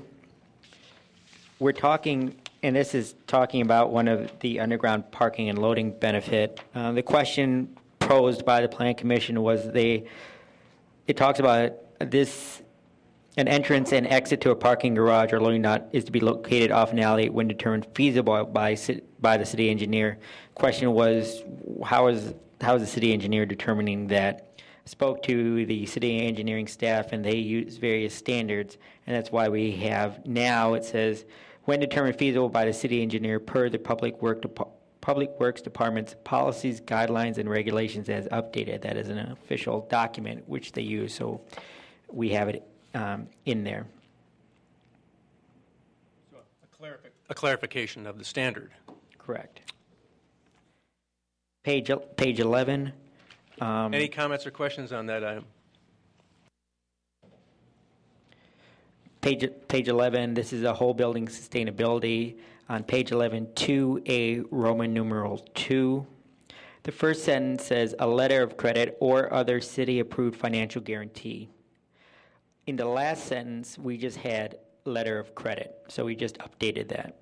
So now it says, we've made it consistent basically throughout this paragraph, the letter of credit or others city-approved financial guarantee for consistency. Any questions, comments? On page 15, in our famous public parks and open space improvements, this is something we've gone through and been consistent about. Now in this version, 5A, Roman numeral 3, the last 4 words, it says, including penalties for noncompliance. We have been talking about setting up ordinances throughout the document and time frames, and it was very important as from public comment to include language that says including penalties for noncompliance. You will see that consistently throughout the document now in an ordinance that will be established that they must include penalties for noncompliance so that we just don't have that wafting away in the air. Do we have penalties outlined? We don't have penalties outlined, and it goes back to the subjective part we want. When an ordinance is set up by the city council, we would like that negotiation to occur for what time frame, economic environment, size of the project, to come up with specific penalties. We didn't feel that staff could come up with a one-size-fit-all penalty right now. So the generation of that ordinance would be part of this process? Correct. Specifically designed around this specific project and this specific benefit?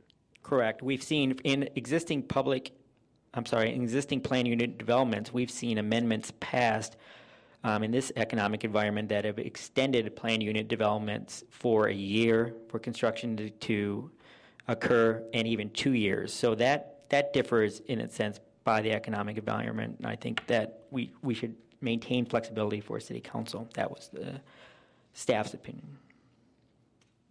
Any further comments or questions? On page 16, 6A, above grade parking concealed by habitable floor space. This was discussed, and my colleague Craig helped to clean up this language in 6A. And I'll just read aloud what I wrote. Public structures that are concealed from view of the street by floor space that can be utilized by an allowable primary use, known as habitable floor space. When we did research on the actual term habitable floor space in zoning, it often defined a residential structure, the space in which people live, so a bedroom, kitchen, dining room, excluding a bathroom. So what we had to do here was provide our own definition of habitable floor space. Questions?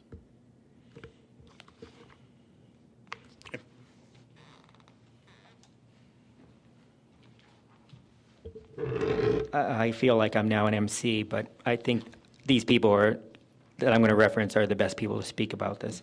On page 22, we had a discussion about this specific formula, and this is on page 22B, Roman numeral, that should be Roman numeral 1, apologies.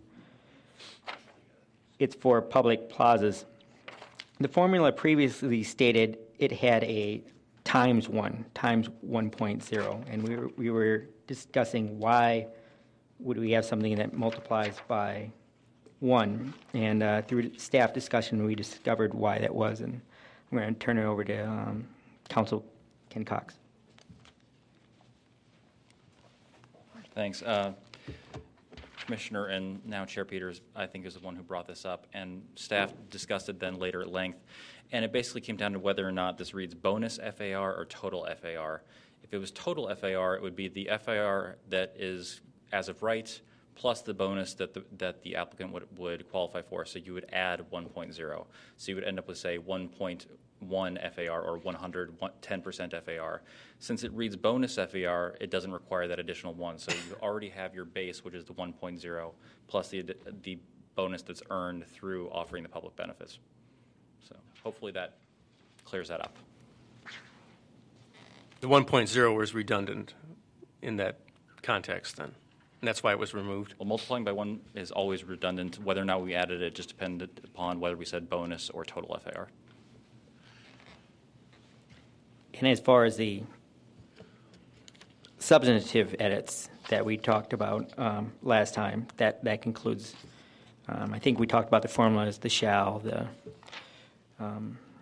various other ones. There were a variety of edits that are detailed at the end of your packet that deal with the language edits, and staff continues to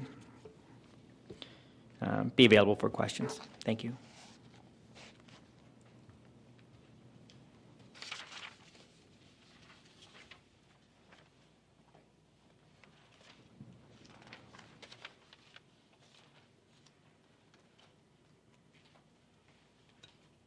Dominic, I have a question. Page 38, the new 38, building frontage, paragraph D, item number 2.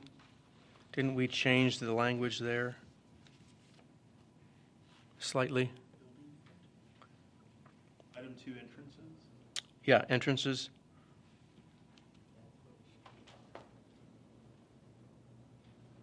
We made an objection. If I'm looking at the old document, it says building entrances must occur at a rate of at least one entrance per 50 feet of frontage. Right, we removed that. You removed that. Yeah, and made it more of a qualifying. Okay.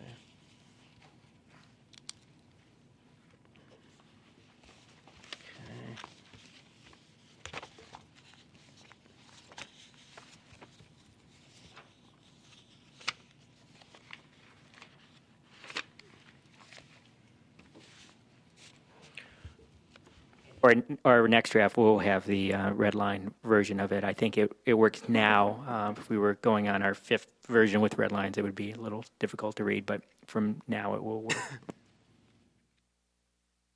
Okay, well then perhaps you can submit that document for our review for the next meeting, and that, of course, will give Chairman Peters and Larry Widmeyer an opportunity to review it as well, and we can take up motions to approve that at that time, if no one has any objections.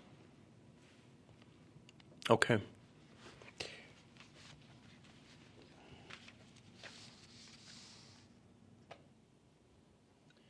Can we take a 10-minute break?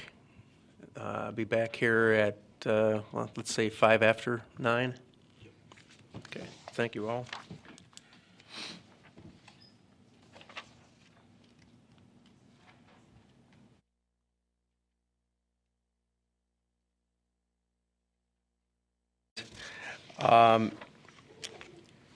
And we appreciate the patience. We have some presenters this evening that relate to the zoning map amendment. And I want to inform commissioners that the election of officers for committees will be taken up in the next meeting. And I think there's really essentially not much to update at this point in time on the comprehensive plan. No. Okay. So without any further ado, We have a presentation this evening by Jackie Goldberg, who is an owner-developer, and Nathan Kipnis, her architect. So the floor is yours.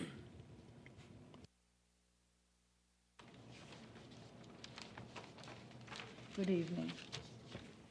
My name is Jacqueline Goldberg. Thank you. My name is Jacqueline Goldberg. My husband and I chose Evanston as a desirable community for family living over 50 years ago. At that time, among other qualities, we were attracted by the schools, which were excellent, and still are, I think, the parks, the handsome neighborhoods, and the charming downtown shopping area. Happy here, we raised our family. For about the last 20 years, I have had a small business in Evanston as a financial planning practitioner. I'm qualified as a CPA and a certified financial planner. I own some property on Sherman Avenue. It runs the area that I own runs from 1460 to 1508. The proposed zoning changes as they stand would have serious negative consequences on that property, including the value of the property. It has taken me 10 years to put together 5 adjacent lots from 1460 to 1508 Sherman, which is a 200 front foot length, with the depth changing from approximately 120 feet at one side to 120 feet at the other end. It's a fairly sizable footprint. The property is backed by a narrow alley and then by the CTA elevated tracks. It has been and that is the property showing on the screen now. It has been my intention eventually to develop the property, most probably by building somewhere around a 10-story building with commercial shops on the first floor and apartments above. However, to shield the apartments from the noise of the CTA trains, I would expect to dedicate all or most of the back part of the second and third floors to parking, and if possible, to recess the apartments above so that even the noise that comes up is not going to reach those apartments. I would look to build a handsome building as well as a well-functioning one. I expect to build what is termed a LEED building. I would hope and expect the building to be a worthwhile addition to the Evanston community. To that end, simply stated, the existing code by right allows a building somewhere in excess of 8 stories to be constructed on that footprint. I'm not used to doing this in terms of feet going up. I'm more used to doing it in terms of levels of apartments, numbers of floors. The proposed code puts this project in a zone which by right would only allow me to construct a building of 3 stories height. At the builder's option, there is a possibility of extending the height slightly by adding one or more of certain benefits. And we will later show you in the slides how much that means. And these benefits are pretty costly. In essence, they are intended to provide some kind of benefit to the general community. I'm telling you what you already know. I want you to know I understand what it is that you're asking for. With or without the benefit, the value of the property would be severely impacted by the proposed designation. Now I come to you to request a change in the planned zoning of this particular block. I understand the general purpose of the zoning change is to have the downtown area be shaped something like a wedding cake, the layers of which step down as they near the residential areas. Therefore, I ask you to examine this particular block in each direction. To the rear, which is to the west, are the train tracks. There's nothing like train tracks to provide an automatic, although an abrupt, transition. But let's look at the other side of the train tracks, in the back of that property. what do we find? The south end is the city sewer pumping station. Going north from that is what I believe are two small commercial buildings, and then comes the police parking lot across from the police station. If you go further west, you come to the YMCA, which is hardly a residential it is residential in part, but it's basically a commercial building or a public service building. Now look to the north. If we look at the north, on the very next block is an 18-story building. That's the Rotary Building. If you look to the south, you see a very lovely large church on one side. In the middle of the block is a 6-story building with mostly residences, but with a first floor dedicated to commercial businesses. Go another block, and we're at the commercial area of Main Street. However, since the L tracks bend to the east as you go south, the main thing you see is the CTA train tracks.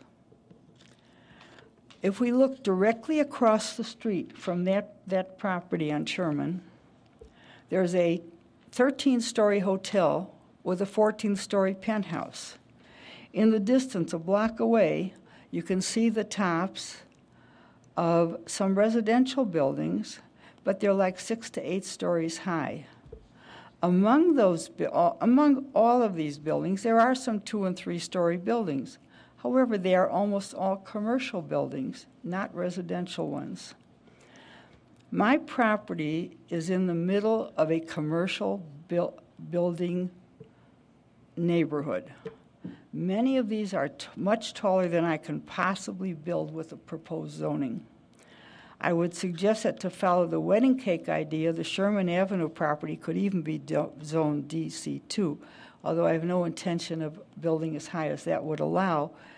It would be a step down from the Rotary Building toward the Main Street area. For your viewing, we have prepared a short slideshow. I will turn this over to the architect, Nathan Kipnis, who assists me in this endeavor, and he will go through the slideshow with you. I'm sorry, I made an error in not swearing you in, Jackie. So can I do both you and Nate? And will there be anybody else that will be testifying or presenting this evening? That's it. Okay. Would you both raise your right hands, please? Am I swearing to something? Yes, you are. Do you swear that your presentation tonight is the whole truth and everything, nothing but the truth? Yes. Thank you. Proceed, Nate. Okay, thank you. I'm Nate Kipnis. I'm an architect in Evanston, and Jackie has asked me to put this together. Let me just start in. So this is the Chase Bank building in the distance, and there is also visible from her property. Her property is on this left side right here. So there's a 8-story residential building on Grove. This is directly across the street, the Best Western, which is 13 stories. And that's another view of it. And then that is the Rotary Building, which is 17 stories. 18? Well, I'm not sure which one. Another view of the Best Western. This has the parking structure along Sherman right there. This is the southeast corner of Sherman and Grove, so you get the full context of where this is. This is her properties are about halfway down this block. The corner here is that restaurant bar Louie. Coming around on Sherman and Grove, these are those 8-story, 2 8-story buildings in line with each other. And this is kind of an overview of her block. So this is a funeral home here. This is scheduled to be torn down. This is one of her properties. There's a parking lot next to it, Prairie Moon, a Pilates studio, and then the vacated 2-story Coldwell Banker. Some additional retail further along here. That's not her property. Excuse me. Which properties are hers?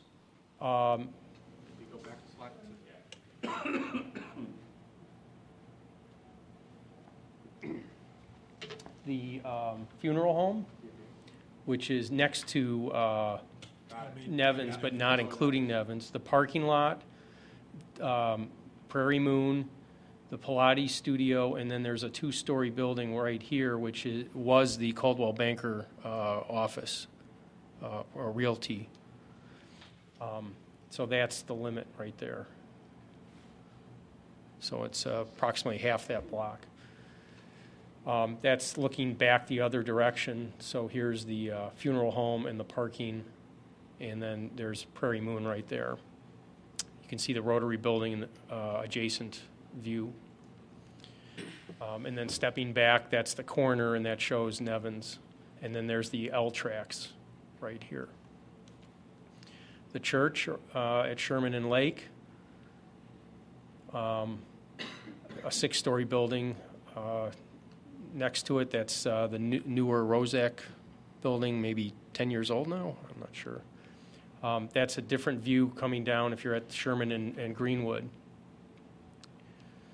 And then coming around that corner, there is an 8-story building here, and then that's the Salvation Army. And looking in the distance, there's the Winthrop Club condo building, which I think is 15 stories. And the last one, this is another building in an area, is about 9 stories, I believe. So this is some diagrams that I'm going to show you that show the different zoning of what's allowed and what's being proposed and what might make more sense, and then the same series but with the bonuses shown in. So just so commissioners know, this will be available to you. We'll be sending this out post-review as well, so you'll have ample time to prepare comments for the next Plan Commission meeting. What you're seeing here before I go through the series of them, this is an envelope that shows the maximum building height, and what's filled in here is if you poured in the maximum FAR, so you can't really, unless you had a spike on one corner or one side of it, you really couldn't, you wouldn't get that height unless you really wanted to do it. In other words, this is governing the FAR, this is governing the height. So you could have a really tall building if you only did half the site, for example. So this is the existing, which is 85 feet allowed, an FAR of 4.5, maximum building area of 93,150. Then we go to the next one. And by the way, the pink is indicating where she would think parking might make sense, a raised parking, because we have the L tracks right behind us. And there's no point in putting residential up against those tracks. Here's the CTA line, by the way, and there's the Metro line. So this is the DT1, which is being proposed, 38 feet allowed, FAR 3.0, maximum building area 62,100. This is the RD2, which is an adjacent one that might make sense. It's 66 feet allowed, an FAR of 3.0, and a buildable area of 62,100. And another adjacent one is the DC2, 165 foot allowed, FAR of 5.0, which would be 103,500. The next series is going to be with the bonuses, and it's going to be the bonuses maxed out, and I doubt any, it's possible, but that's not likely. So this first one, you can see the extra height is shown in this little additional height shown here. This is the D4 zoning with a bonus, which is 105 foot height, 5.4 FAR, 111,780 square feet. The DT1 with the bonus would be 60 feet allowed, an FAR of 4.5, and the maximum building area of 93,150. The one that might make good sense, one of the two, is the RD2 with the bonus, 110 feet allowed, an FAR of 5, and the building area of 103,500. Or the DC2, which if you did everything, you'd get 275 feet and an FAR of 10, so that would be a 207,000 square foot area. And then this is the map. This is that color-coded map that was provided, and this shows in red, these are buildings. We looked at the list that was the top 30 tallest buildings in Evanston, and we just noted them here. This is not indicating all the tall buildings because there's plenty of other 5, 6, 7-story buildings, but these were the ones that were really big. Her property is right here. And again, the L tracks are right adjacent to the left here. So this is what is existing, the DT1, and then if we go to what might make sense, the RD2, this is a continuation of that, or the DC2 coming down and terminating here, which is kind of its logical way of terminating that. So those were the different scenarios we'd like you to consider, and you can see that what's being proposed is impacting her quite negatively, and we would think it would make more sense actually to look at those two other options.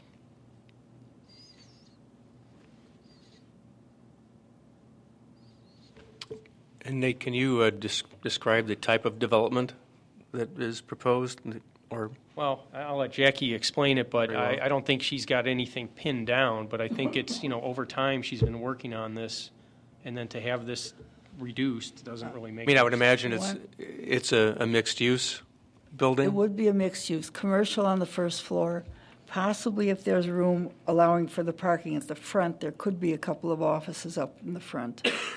They'd probably have to be smaller. Then beyond that, I would want to obviously do the parking on the second floor because of the noise with the L's. And then go beyond that, perhaps up to 10 stories. This isn't in stone yet. I'm still actually trying to put more of it, to get more of the block together. But, and I also have a tenant, the one tenant that I have now, because the one building is coming down, the other one is vacant and for rent. There is the tenant, which is Prairie Moon, and I are right now in negotiation on an extension of their contract. And I have said that I would extend it if we could come to some terms. They actually have the right to extend it, but are asking for some concessions, which we will probably come to an agreement on, which would mean there'd be another 5 years before this would happen. However, if for some reason we don't come to an agreement, the time for me to be looking at this is now. Now, I tell you what I have in mind, and it would be apartments above the parking. I would want to recess the back of it because of the sound, so that the people that have apartments are really protected from the L sounds. And I would also like to do some kind of a feature at the front, but that's just because I want a handsome building. I want something and I also want to have apartments that I would want to live in. So I'm going to have some luxury features in those apartments. And I guess are there any other questions? The other thing that we probably would have to do is we'd have to probably recess the back of the building in order to allow alley access to parking, because the current alley is very narrow. You can't, if there's a truck at each end, you don't get out. And you cannot, it's not wide enough for 2 cars to pass each other, and it's a long block. So I'd have to do something about recessing the building. So I start to, and it's not a very deep lot, so I start to lose space, building space. But nevertheless, these are the things I would like to incorporate in the building. Are there other questions? Yes. Thank you for your presentation. You had said just a moment ago that you're trying to put more of the block together. Does that mean you I have been approached, it's been some time, because I didn't expect to have to do that. I didn't expect to be doing this negotiation with the one tenant I have. But the owner of the pub, Tommy Evans Pub, has approached me in joining together in building something bigger. It would still be along the lines that I'm talking about, but then he would want to have a restaurant in the building that was completed. But it's been a couple of years, and when I've seen him in the past, he's still interested, but whether he is today, I don't know. Stu? Excuse me, you make some very interesting points, Mrs. Goldberg. Thank you. My question is, when did you first learn of the fact that this section of the downtown was being considered for rezoning? About 3 weeks ago. Have you not? I knew that it was being considered for rezoning. I didn't understand the impact the impact of what was being considered for what I'm doing, or I would have been in sooner. Because we've been dealing with this for 5 years, and this is the first we have heard from you. I wish we could have heard from you. Did you not receive notices? Did you not receive notices years ago? No, not years ago. I do remember getting one about, I'm not sure, probably a year ago, but I wasn't concerned about it. I didn't expect the kind of drastic changes that were put in. Okay. So I wasn't really concerned about it until 3 weeks ago. All right. Are there other questions? Thank you.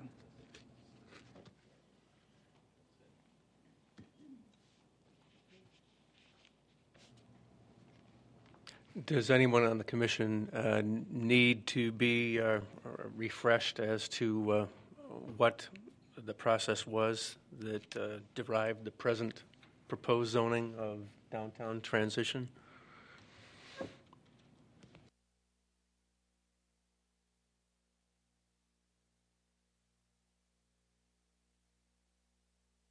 No, I guess is the answer to that question. I think it was our. Well, go ahead, Dave. You've been involved for many years on this thing, so you can. The question was, does anybody need to be refreshed? And nobody said yes, so I don't think we need to be refreshed on it, correct? Well, how many members here? I think very few of us were part of the committee when it was begun 5 years ago. I'm looking to my right and I'm looking to my left, and there's only one person other than Dave, and that's perhaps you, Seth, but I don't think anybody else has really been involved in that process. That's right. I was actually going to, instead of actually taking up Commissioner Galloway's time, I was going to, after, at least ask for some literature. I'd like to read a little bit before I got an overview, but if that's the reason why I didn't ask for it. So. Seth? There is significant documentation. I read about a year and a half worth, I think, when I joined the committee to catch up to speed. So if that documentation is available for the other members of the commission, if they would like to be brought up to speed, I would really appreciate it if you guys read it, because it was a long, laborious, it was a very tough couple. I was only on it for a couple of years. These guys were on it for 3 more years than me, and it was. It's worth reading to get a handle. I can issue a memo. We have all transcripts online going back 4 years, so I can issue a memo of which dates would be most relevant for you to read and access online. Stu? You're going to have to go through literally thousands of pages to get a handle on this. But let me suggest, for those of you who are not that familiar with the downtown plan, and it's 120 pages, and you will see, I think, in chapter 1, sort of the rationale that is behind the various districts, including the traditional district, which I think Mrs. Goldberg, your property is situated in that new traditional district, and you'll see the rationale for that laid out in the downtown plan. So I would recommend to every member of the Plan Commission who hasn't read it to do that. I think rather than either Stu or I expounding on that at this point, it would be better if those of you that are not familiar with it, and frankly, it probably isn't going to take as much time as you may foreboding expect, given the thousands of pages. I'm certain that staff can provide you with suggested portions of documents that will assist you. But I will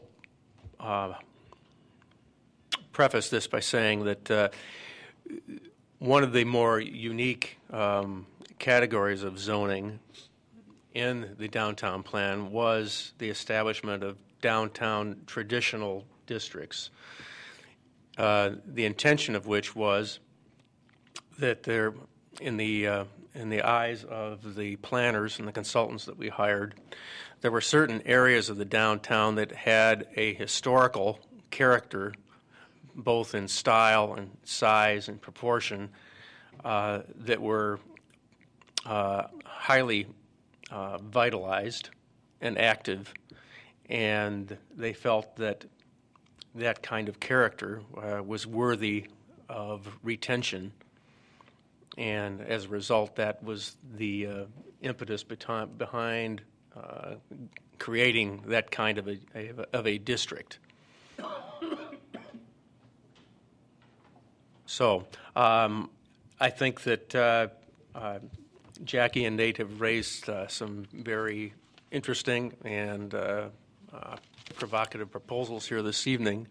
I think that we would be wise to take those into consideration, review the history of the genesis of the downtown traditional districts, take yourself both by car and by foot to the proposed area, and then bring that further informed knowledge to the next meeting, wherein we can schedule further conversation about this. I was just excuse me, Kwesi, did you have a question? I am somewhat, I would say, quite familiar with the changes, but I think the question here is this.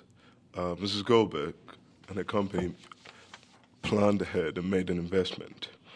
Now, whether they should have been here 5 years ago or a year ago, they invested in those properties hoping that they can actually build those particular structures. So we spend the early part of this evening talking about how a developer gets in front of us and what they actually take into context before they come.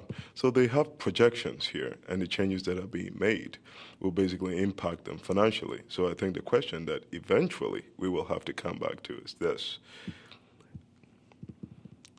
Based on all the analysis that they've done and based on how much they've actually purchased the property for, can they actually go ahead and undertake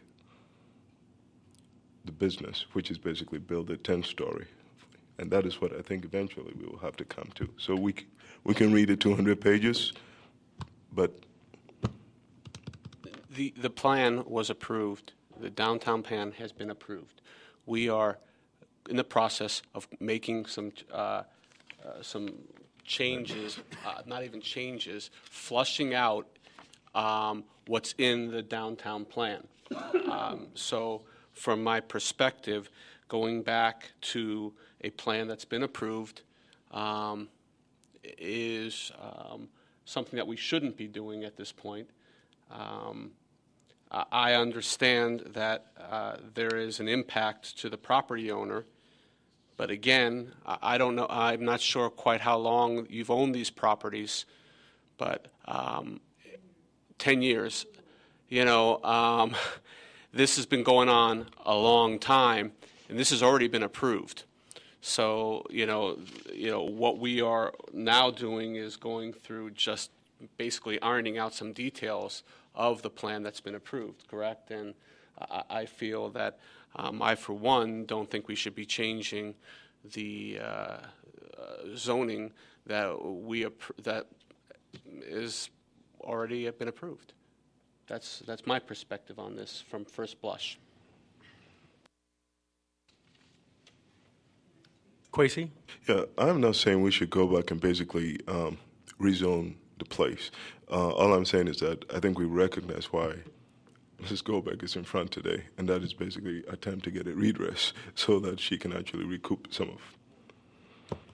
She can actually undertake the development which she invested in the property. That's what I think she's here for today. But I don't think we should go back. I'm not advocating that we go back. I'm just saying this is the reason why we are listening to Mrs. Goldberg today. May I speak? Yes. As I understand it, and this I have known for a while, is that you wanted to preserve some of the beautiful areas that were, some of the charming areas that were downtown. And I said, and I look at this block and I say, wait a minute, what is there in this block that you would want to preserve? That is not, because the funeral parlor is, the one that had been the funeral parlor is not usable. I can't, I actually attempted to rent it, and I would have done some remodeling on the inside, but the costs were such because of the city codes that are the required changes that it didn't make sense to remodel it. It made more sense just to take it down and let it be a parking area or something like that for the time until something could be built. If you look at the buildings that are on the block, they don't have any special, in fact, they have no special beauty or attraction as being an old something that you want to preserve. It seemed to me that this particular block did not warrant that kind of treatment. Anyway, that's, and may I address the question of the construction costs? That is, I have spoken to a banker about this, and I've also looked at our own finances. This would not be a problem, as long as I don't go too high. Let's say a 10-story building is within the means of doing it. So that's not an issue, at least as far as I'm concerned, it isn't. And I think that's it, unless there's a question. Todd. Correct me if I'm wrong, but the applicant is more than welcome to apply for a variance on the application. Is that right? That's my understanding. Isn't that correct, staff? When? When a formal submittal is an application is put forth, at that time the applicant can apply for a variance to be approved by the city. After we've implemented these regulations? Correct. No, and that's the problem. No, because that's part of the certainty going in here, is that no variances. No variances. Yeah, I thought you meant as a D4. What we've got here is just a request for a zoning change, because right now it's going through as a DT1, maximum height 38 feet. So this is a brand new ball game here, and it's to change it is you have to go through this very lengthy process. And this is what I had no idea was happening, even though in the last year I have known they were doing this. I mean, we cannot change the downtown plan. That's in stone, is it not? Council, is it not? Mr. Cox? And to change it, we have to go through the routine process, follow the protocols. The city council approved the downtown plan. Forgive me, I want to say 09. Yeah, I was going to say 08, but the deliberations were during 08. And at this point, the purpose of these hearings is to implement the changes that are recorded in the downtown plan in the zoning ordinance itself, hence the proposed text amendment in front of you. It appears that Ms. Goldberg is speaking and essentially advocating for a change in what the map designation for her properties would be. Currently, they're zone D4. Under the plan, they would be zone DT1, and they're if I understood her architect's presentation properly, they would be looking to change it to RD2, which some of the nearby spaces in the plan are. There were certain areas in the downtown plan that needed additional detail that the council and this body as well, and also the consultant said would be, Commissioner Freeman, in your words, I think ironed out during the rezoning process. But I would believe that flat out changing the zoning district designation would go beyond that.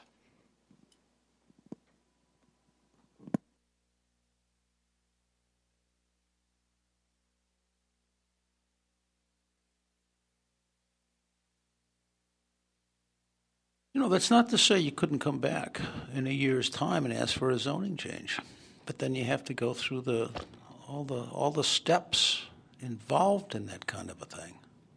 I mean, I don't think we don't have the authority to muck around with that at this juncture. Well, who has the authority if you don't? Isn't that what your purpose is? To be able to make adjustments? Well, we have limited authority, but you can always apply for a zoning change.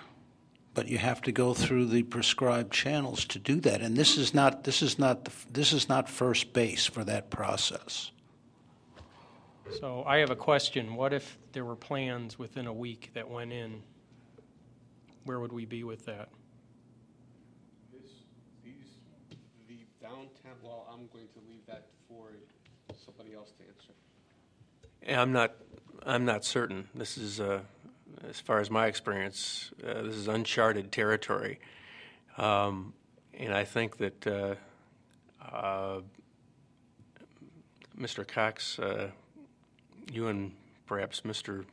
Marino may need to get back to us on what you advise our options to be. Regardless of, if there's really no justifiable, legal, or appropriate means by which we can consider this request, then there's no sense in us spending any time on it. But if there is, then by all means, we can give it consideration. But I would just say that absent an application, not actually, even if there were an application, I couldn't answer your question at this point since it's all hypothetical. I wouldn't even know where to begin the analysis sitting in here tonight. Mm-hmm. Well, let me ask a question because I'm just not clear. I don't know if this is embarrassing to me or not. But what is the current zoning there? Is it if it's D4, then if we submitted something, it'd be under D4, right?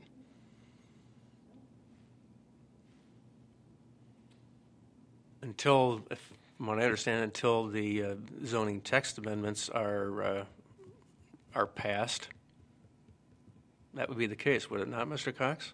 Property is currently zoned D4. However, there is case law precedent that states once a municipality has begun the rezoning process for a particular area or even site, it can defer subsequent applications until such time as those changes are complete.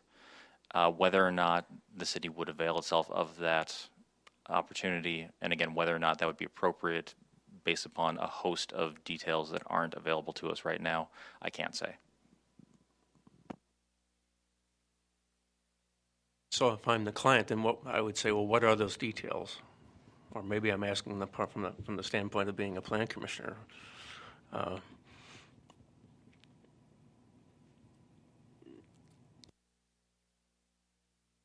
Again, just based upon the fact that I don't have enough information, I hesitate to speculate what information I might need right now in order to fill in those gaps.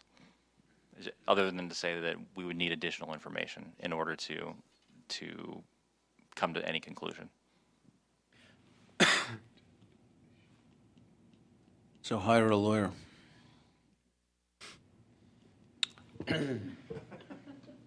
Not on the board, though. Well, there's some very sticky legal issues. I mean, if what you're looking for here is a zoning change, from what has been proposed, then you have to go with notices. You have to notify everybody, Mrs. Goldberg, within 1,000 feet of the property. Every single person within a radius of 1,000 feet has to be notified that you are seeking a zoning change. I mean, that's just... Is that such a problem? I don't see that as a... No, but I'm saying that's just one of the things that you would have to do were you to seek a zoning change. I understand that there would be some procedures I would have to go through. Yeah.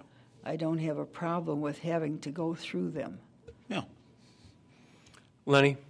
I'd like to know what the appropriate procedures are. Well, You have every right to submit an application next week if you so choose. I mean, that's... Lenny's had his light on for a while. yeah, this isn't legal advice, but I want to just reiterate what Stu said. You may want to consult with an attorney. I probably will, yes. Yeah. Because there's nothing in front of us now. And I took this to be a presentation, a very good presentation and substantive. And based on our preliminary discussion, there are issues that probably need to be researched and evaluated by the city's legal counsel and probably the legal counsel that you will hire. But there's nothing before us, technically. There's no relief that we can give. I mean, and I don't even believe that we have the authority to give any preliminary thoughts or opinions about an application that hasn't been submitted. And so I would refrain from doing that as a commissioner until we are enjoined or required to actually take a step.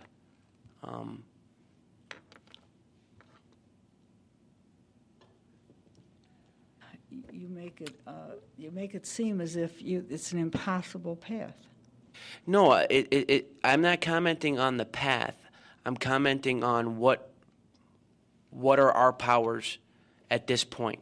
As we sit here right now, today, and tomorrow, we don't have anything before us in order to act on. Even if we were to take a hypothetical vote right now that we support your plan, it doesn't carry any weight because there's nothing in front of us. I understand you. Yeah. The thing that I had that I really thought was the case was that you were the people to talk to about this, and apparently you aren't, and I'm not sure who is. We were. There were how many years of public hearings and public meetings regarding this zoning change? In order, from my understanding, and I think council, if you could tell her the process to submit an application for change, because it seems to me that's what has to happen. Is that correct? I mean, or at least commit to her to have in a future date a process for her to follow. I don't mean to punt or to pass off, but at this point, actually, the folks who handle such applications are the zoning staff. So I would recommend she contact Dominic during office hours about how to go about submitting an application. Yeah, I think your first step is, and we can talk about this, is a zoning analysis application. And in that zoning analysis application for a specific project with specific heights, FAR, units, parking, and all that, we would analyze, and we'd be working with legal counsel because of this unique situation. We don't have a lot of applications that come in as we're trying to implement an approved downtown plan by the city council. This body is recommending to the city council the implementation of a previously approved plan. So that's what we're looking for on the comments. And you're saying they can't recommend a change in the plan.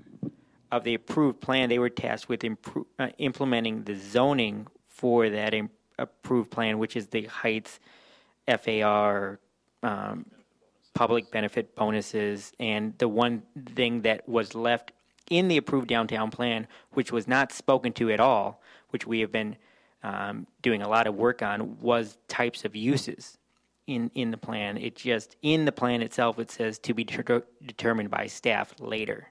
So we've had many discussions over the past year about uses in each of these zones as a discussion, as this commission has done in the 3 years previous when they were doing discussions on height, FAR, and everything. But again, I think for your, aside from the very wise advice of legal counsel, is to working with the architect to submit a zoning analysis, very specific zoning analysis application in terms of a specific project, so that something can be determined from a writing from the city that says this is non-compliant, this is compliant, and what does that mean? Do you have a year to draw a building permit before it expires? Does legal opinion from the city say that this is non-compliant because we are in the middle of this process, but to get an official designation rather than discussion here of our various opinions? So that would be your immediate step. After you hire a lawyer. I think I may have to.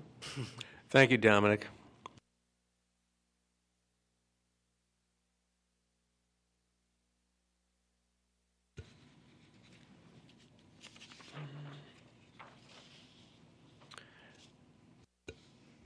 In discussions with Scott Peters, as I mentioned before, we were going to delay elections to committee offices until the next meeting, as well as the Evanston 2030 plan update.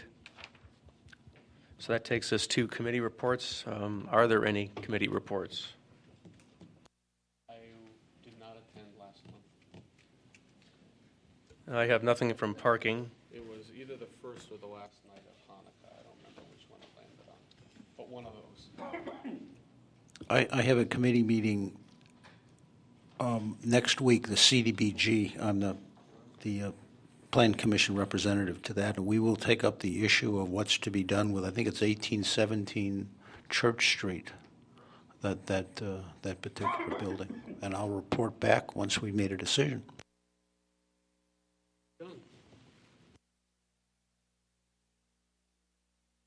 1817 Church. Is it 1817 Church? Well, the issue is what to do with it. Do you raise it? Do you put $250,000 into it and turn it into a bowling alley or an African American history center? I mean, there's all sorts of options out there that are being considered. The limited knowledge that I have on 1870 Church is that CDBG money was used to purchase it with a specific use to turn it into an African American cultural center 27 years ago. And during that time, the building has deteriorated to the point that the facade is literally falling off the building. And there is some serious renovation and maintenance issues that need to be addressed with that building at this time. It's one of the only French Gothic style buildings in Evanston. Church and Dodge. It's right next to Buku. Yeah, right. That's exactly where I thought it was. Okay. Right next to Buku. Yeah, it has a very attractive facade. The rest of the building, I've been in it, is very difficult to find a proper use for. Is it the amount of work that needs to be done to it? No, it's been remodeled over the years and neglected. The spaces inside are not conducive for much of anything. It's not ADA accessible. It's not. Yeah, there's a lot of major renovations to do. It's a mess. Mm-hmm.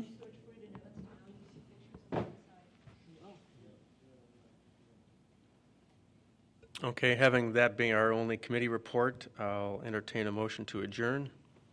Oh, come on, let's keep going. Well, then give me a topic. We'll vote on it. Motion to adjourn. Is there a second? Hold on. I beg your pardon? No. We still have items that pertain from the first part of the evening, which you asked me to leave until Dominic had finished his discussion points. So I beg your pardon. Go ahead.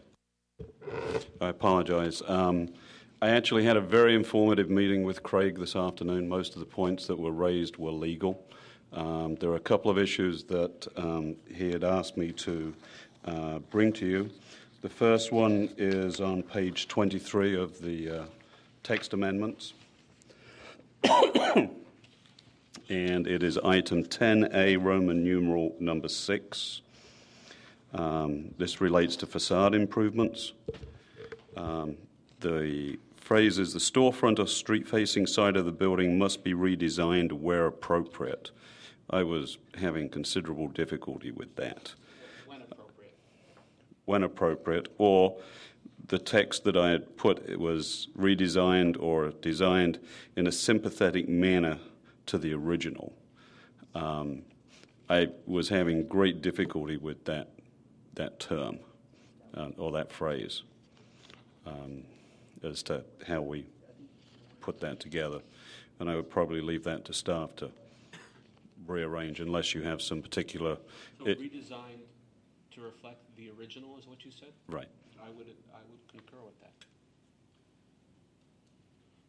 that. Staff will look at this. Staff will look at this and provide a recommendation at the next meeting. The next issue is on page 35. This relates to the uses in the DC area. On page 35, specifically daycare, adult, or child, my recollection is that under DC2, the S category was a P category. That was in a much earlier version, was my recollection. I recall us talking about it. I looked through our versions. I didn't see it, but I do recall speaking. Basically, I agree with that, DC2, because DC2 is the remnants of the old RP district, and the RP district is the only district in the city of Evanston, only zoning district in the city of Evanston to allow a daycare center by right. Every other district in the city of Evanston where it's allowed is a special use. So I think if we were to maintain it consistently in the DC2 area, we would have that as a P and keep it as a special use in DC1 and DC3. So that would be your recommendation? Yes. The next one is on page 36, the two final items in this chart under DC2.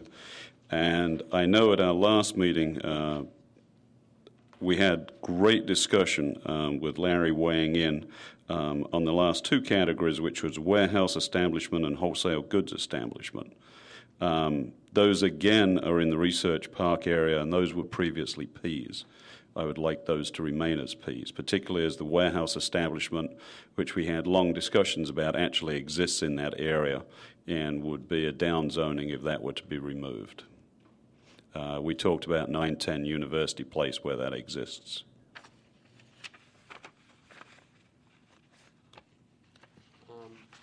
I seem to recall that we agreed that this would be changed, and that building is grandfathered, so why does it matter?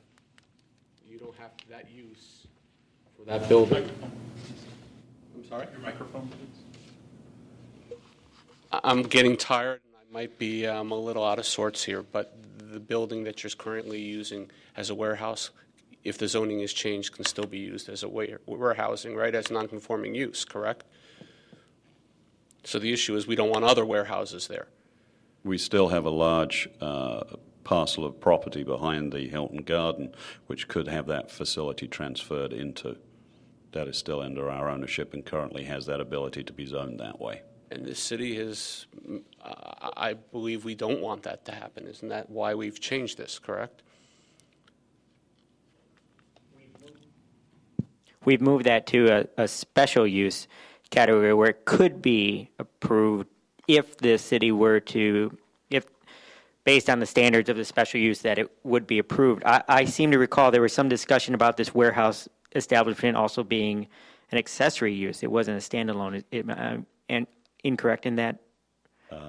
It is a carpenter shop, lock shop, electric shop, which is part of those functions as a warehouse to hold all the materials that those places function at. I would not be adverse to getting rid of wholesale goods establishment as a special and remaining it as a special use. I have difficulty with the warehouse establishment going as a special. I would honestly like some time just to review the audio visual, just see of our discussion, and then to speak to you before we come back so you know where we stand, but I would like to review the tape, to be honest. Okay. Yeah, I need refreshment on that as well. Because this may be a discussion as to whether this is a primary use or an ancillary use. I would say at 910 University, it's primary. Okay. All right, so that can be part of your red marks for the next time. I would say that the meeting that I had with Craig today was very useful. A lot of legal points that were put up, particularly about how monies were paid into funds, penalties, and terminology. He's having general counsel look at those issues. And I thank you for your indulgence. Thank you, Andrew. Thank you. We try this again? Are you waiting for a second on the motion to adjourn? I already If you are, seconded it. Oh, we haven't voted on it yet. Now we can vote on it. All those in favor of adjournment? Aye. Thank you all. Yeah, we're game. Thank you, Andrew, as always.